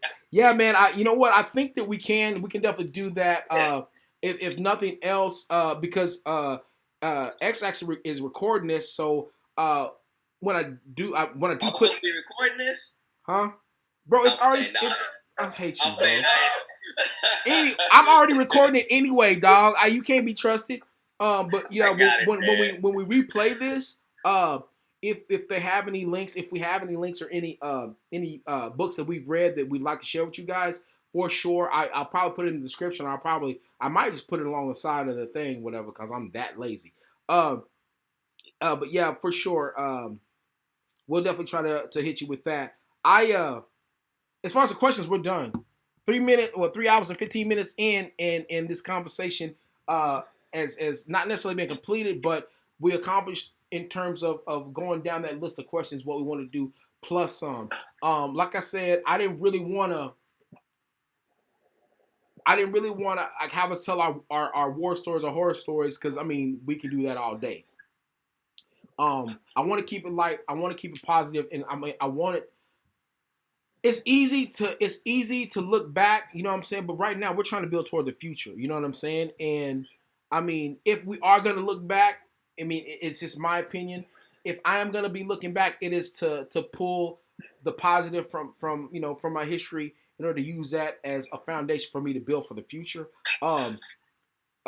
So that being said, before we close this, everyone's going to go down the line, and what I want to hear from you is, because we've all felt that moment, straight up, we've all felt that moment when we were a bit lesser than because of the color of our skin or because of our culture. We all have. And if you say you didn't, you're a liar. We all have. But whether it be from someone else or it be self-inflicted. But what I want to know from you, my brothers, is when, any moment in time in your life, did you feel like there was just a high level of acceptance, and it was unconditional, no matter what, from someone other than your color? Hold on. Oh, hold on. You broke up a little bit when you said that. Let me hear that again. I said, is there a point what point I should say, have you felt just unconditional acceptance? Okay. Despite the color of your skin, despite your culture. Because I say we've all felt the opposite side. We all have. And I would love to know, and this, I'm a part of it just for me. I want to know because I want to know you better. The other side of it. Is there a okay? Oh no, go ahead, Darrington. You got a D? So we were talking about elementary school earlier, and so I guess that's kind of the moment for me. So although I lived in the hood, my mother worked in Mansfield, which there's obviously some racist stuff that goes on there. But I went to a school where it's basically a bunch of white people. Mm-hmm. But I never experienced anything racist, and I think part of it is my mother worked at that school, so she was friends with pretty much all those women, and they all treated me like I was their nephew or something like that. So even though it was mostly white people, I never experienced anything racist in elementary school, or not within the school itself, anyway. Ooh, yeah. Yeah, where'd you go to school? It was Alice Ponder. Must be nice. It didn't even sound like a nice school. What? Does it not sound like a nice school? I went to Alice Ponder. Sounds nice. The Pepperdine. Man, must be nice. Ty, you got it. Go ahead, bro. When I felt total acceptance just from everybody? Yeah. I've never felt more acceptance than when I've been on sports teams. That's a fact. Like football teams. Mm-hmm. I mean, I grew up in Southeast Ohio. Oh Lord. Surrounded by West Virginia. Oh Lord. And everything else.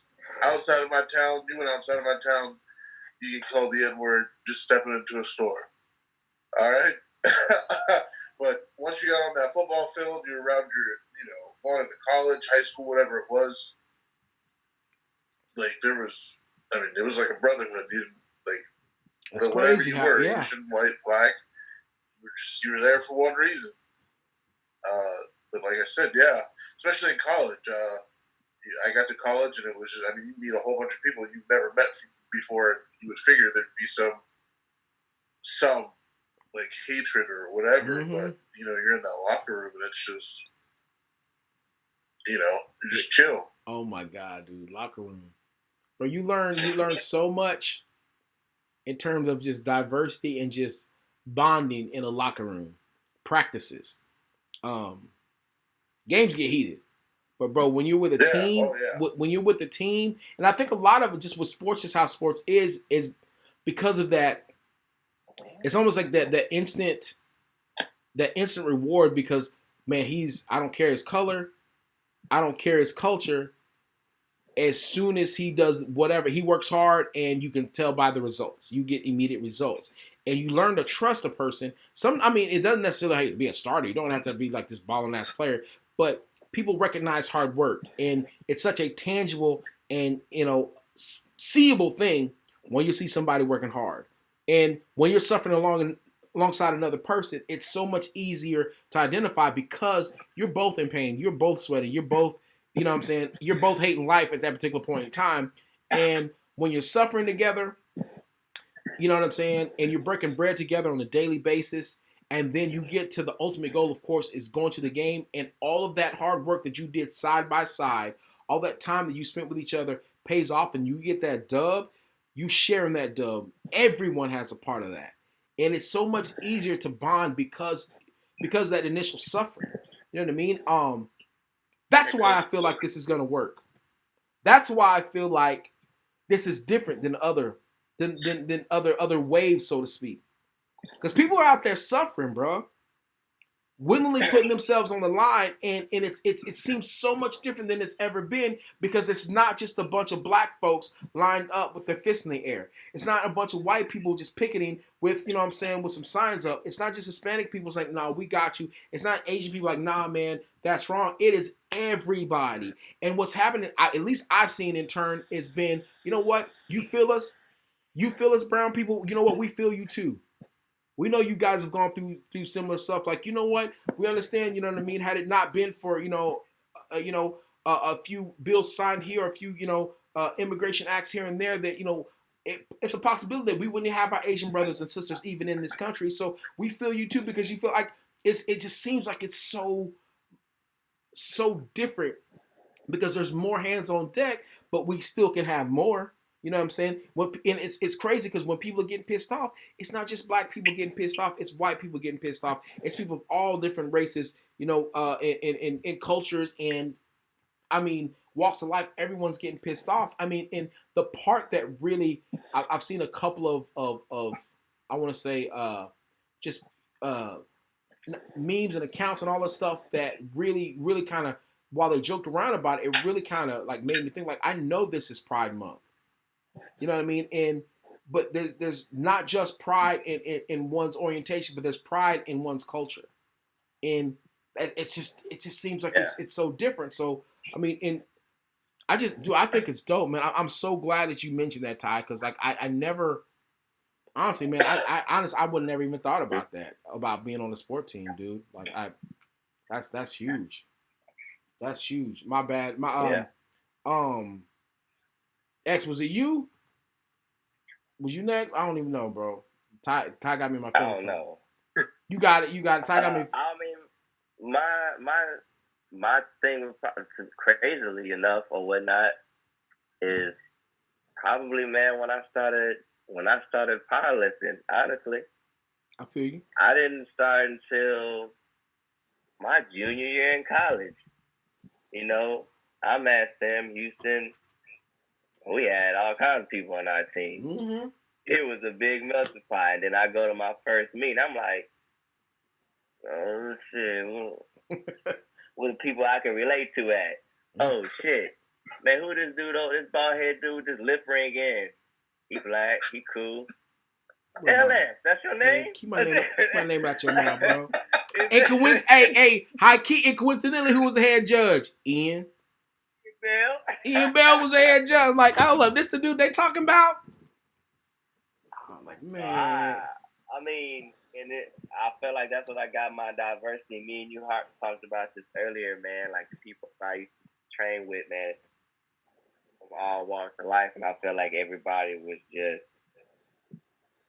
genuine in our training circle or whatnot. I'll just speak from that perspective. And some of the people I've met from going to competitions and stuff, and I'm like, damn, man, it's a lot of good people. And then of course, you meet your people that you ain't rocking with, without a doubt, and whatnot. But at the same time, man, I met a lot of good people when I started, competing and stuff like that. It was just really good. Like when I first got to meet Randy Earl and them, it was different. Boy, Randy! It was different. Randy Earl and them, Joe. Shout out Randy Earl. Bye. Man, you already know. Like that whole circle was a little wild or whatnot. Don't get me Randy wrong. Don't play, boy. Oh, Randy Earl, man. You had to drop that ring. It was a great experience, man. They ain't never make me feel like I need to not be myself. That's facts. When I was there. That's facts. Or I should be worried about how I'm perceived, man. They accepted me for who I was, and I didn't need to do anything differently, man. Facts. I always felt straight love from that circle, man. Damn, whether we joking or bullshitting or not, I just feel like I got that. And from the pilot community as a whole, man, like I've met all y'all from, it's mostly been love, you know what I'm saying? Yeah. I felt that. That's what man, that's facts, bro. That's facts. Man, Reggie, what you got, Bob? Yeah, I would say like that one time I felt like people who aren't of color like would accept me was like the one that sticks out to me the most is like my friend Josh and his family, right? Because sometimes when you're friends with somebody, you see their family, whatever, and then you talk to them, but like they would always like when because me and Josh we do a powerlifting competition, they would always be like, "Oh, is Reggie coming by? Oh, we're staying at the hotel. We got a hotel. We gotta get a room for Reggie. Oh, are you coming to dinner with us, Reggie? Well, come on!" Like they would constantly like keep inviting me like to hang out with them. I'm just like, whoa, they actually because I was just being myself fully. I wasn't like filtering or anything. And I'm like, wow, these older white people, which that's what shocked me the most. Like they actually like they really enjoy like Reggie. So that's definitely one, man, because like the amount of like how hard they push me to like show up to barbecues. Even when I don't show up, they're like, "Hey, Reggie, I'll be able to show up to the barbecue. I'm really looking forward to seeing you." I'm like, "Oh wow, like that's an actual thought in their head." Like I would never think, especially the older white people would think that. So I would say, yeah, Josh's family definitely showed me that. That's like the one time I felt that. So, yeah.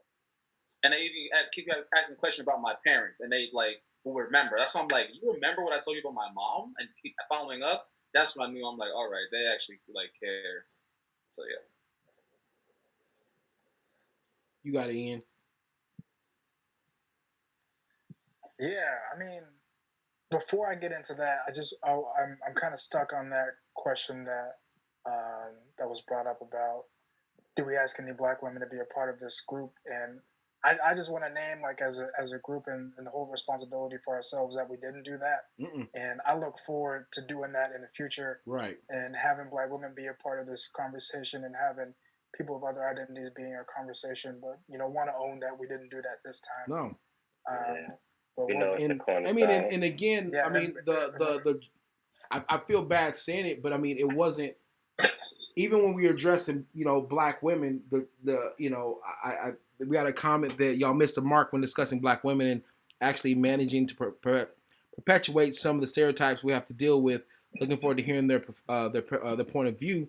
The intention from the jump was not to hit the mark on, how black women feel or, the stereotypes and everything that go through. It was literally just to tell how we feel about where we are in our position and not uplifting the black woman enough. And again, I feel some type of way about speaking on that without an actual black woman. Yeah, exactly. So I mean, at no point are we ever going to speak for a black woman, but rather, speaking our perspective on what we could do to do better in terms of uplifting our black women and really being more inclusive with that. But at the same time, it's again, I mean, it's not an excuse, like I said, owning up to, like how Ian said, this first one out the gate, we didn't invite a black woman because again, for this particular start, I wanted to be able to talk with my black brothers to try to literally kind of establish this foundation of where we're at. Because again, I mean, anybody's free to do it the way they want to do it. No knock on that, but the way that I wanted to do it, and I'll take full responsibility, the way I want to do it is, I'm a black man. I know how to speak from a black man's perspective. What better way to get better as a black man than to listen to other black men's perspective? Awesome. Now that we're kind of lifting each other up, that's cool. Now let's bring in the big guns and let's bring in someone that, a whole different perspective. But you know what I'm saying? But I feel bad saying it like this, but like, bro, you can run it any way you want. The way I chose to do it was invite these dudes that I know and that I love. You know what I'm saying? You ain't gotta like it. High key, I don't really care if you like it. But I do care if you try to come in my people, whether we hit a mark or not. I mean, you're more than entitled to your opinion, but if you go back, rewind a little bit, because it's on there. You see that at no point, like, hey man, let's tell you how black women should feel. That was never mentioned in any form or fashion. Yeah. And I'm excited to just man, like in the future as we grow this, as we add new elements to it for black women to be a part of that conversation. I fully expect that we're all down to do that. Oh yeah, that's the thing, man. I mean, and straight up, oh man, not everyone's gonna like what you do, and I'm cool with that. You know what I'm saying? And you're not. And again, it kind of mirrors back to what we were talking about not, sometimes, we're expecting some of these black athletes to speak on things like we want them to speak on, it may not always be the case. You know what I mean? So it's you can't necessarily feel like they don't care. I mean, it's just honestly, man. I mean, they're at a point where they're just at that point. Bringing black women in, I mean, that's an absolute. I mean, that's an absolute, not necessarily must. That's an absolute fact. It's happening. But episode 1 was gonna be with these dudes. If I had to do it all over again, guess what? It was gonna be with these dudes. If I do it tomorrow, guess what? It's probably gonna be with these dudes. This episode 1. Because these are dudes I originally reached out to get, and like I said, it was a wonder that we could get Ian straight up. You know what I'm saying? I don't know. He was sending us with a superstar. But again, it's all love.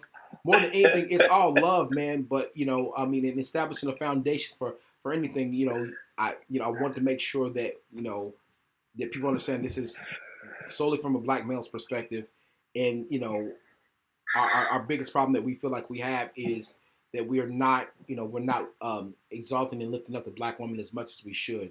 So and I'm super stoked because I have a list of some heavy hitters that they're gonna end up being on here, and then like you can be like, oh man, okay, they right, they good. But, you know what I mean? Like, come on, bro, can let it breathe real quick. We just trying to get the first episode, but they doing us like more Povich in this junk. But bro, I will tell you, you guys this, man, and I mean this from the absolute bottom of my heart. I love you boys more than I can explain, man. I've been blessed to be able to have a personal relationship with each and every one of you dudes. I've been able to watch you grow. I've been able to watch you, just evolve as men. I've been able to watch you guys, become as educated as a man can be, and continue to seek, more education outside of the classroom.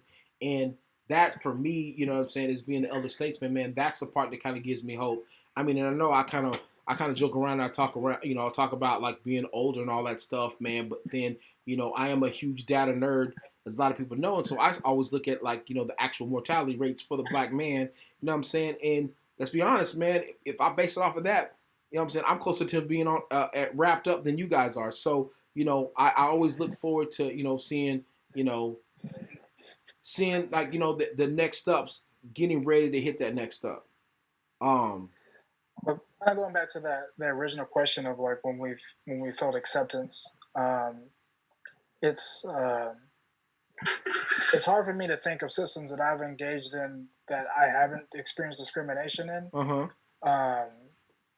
And so the first place my mind went to when you posed that question is, when did I have acceptance of myself? Okay, come and through. When was I able to shed my own internalized racism and hatred towards myself and feel some type of freedom and liberty? And that happened for me when I graduated grad school. So like not too long ago, we're talking a couple of years ago, where I felt this full acceptance of who I was as a black man. And I knew that I didn't need the acceptance. I was no longer, because I feel like I was always searching for acceptance from other people and from systems and from people outside of me.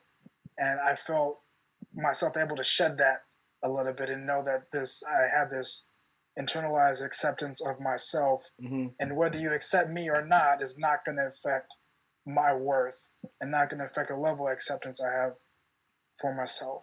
But then the second thing I thought of was, the most accepted I've ever felt was like when I was in choir in high school and I was singing.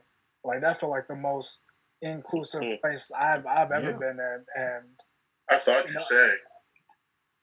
Yeah, and I feel like when we think about the arts, I mean, I feel like those are usually one of the most diverse places, like especially like within school. You know what I mean? When I was in choir, we had 5-star athletes in the choir. We had band geeks in the choir. We had math nerds in the choir, and everything in between, and everybody representing different colors and different sexual identities and all of that. And we all came together as one group. And I felt truly accepted by everybody in there from the gamut, from the full spectrum. But I think, that the question of acceptance is, I feel like we also want to reflect on our own acceptance of ourselves and our identity and shedding the messages that we continually get from oppressive systems. Feel that. Oh man, that's on it, bro. I thank you guys more than words can express, man. I mean, you know, I feel it's only right, you know what I mean, that we end on that note. People sharing their heart, people, you know, just saying how you feel, you know, saying when, you know, it you know, when things start to change for you, you know what I mean? And I think the thing that I look forward to most with you know the oncoming conversations that we do have is just seeing the evolution of just evolution, one of the conversation, and two of the level that we're at in terms of the progress that we're making outside of our comfort zones. But this is powerful, man. I appreciate this. I appreciate you boys. Thank you. Thank you. We did something today, baby. We did something today, and it was short notice, and we made that happen. I got some people. Bro. We got some powerhouses. This next one, man. I already got some people lined up. You know what I mean? Yeah. I love you boys, man. If you need me, you know where I'm at. Reggie, where can you be reached, social media wise? Just damn, it's Reggie on Instagram. Darrington, where can be reached? I think that was Darrington. I can't hear you, Darrington. Was that Darrington Wright? Is it at Darrington Wright on Instagram? I think he said yes. I'm pretty sure that is. I mean, I'm gonna put a link up for it anyway. X, where can you be reached? Man, at Zavi_XL on Instagram. XAVI_XL. That boy said, make sure you get the letters correct. Get them letters correct. Oh man, I mean, it's only fitting that the last two are the only people that can actually pull and deadlift, because I mean, it's like crazy that it's in their names. Go figure. Ian, where can you be reached? Yeah, Ian Deadlifts on Instagram. Man, I'm trying to flex. Chill out. Ty, my man, where can you be reached? Pull_my beard. Pull my beard. You better plug. Does anybody have something they want to plug? You better plug it while you can. Anybody? Nothing? No plug. Donate. Thank you. ACLU, Minnesota bail funds, NAACP.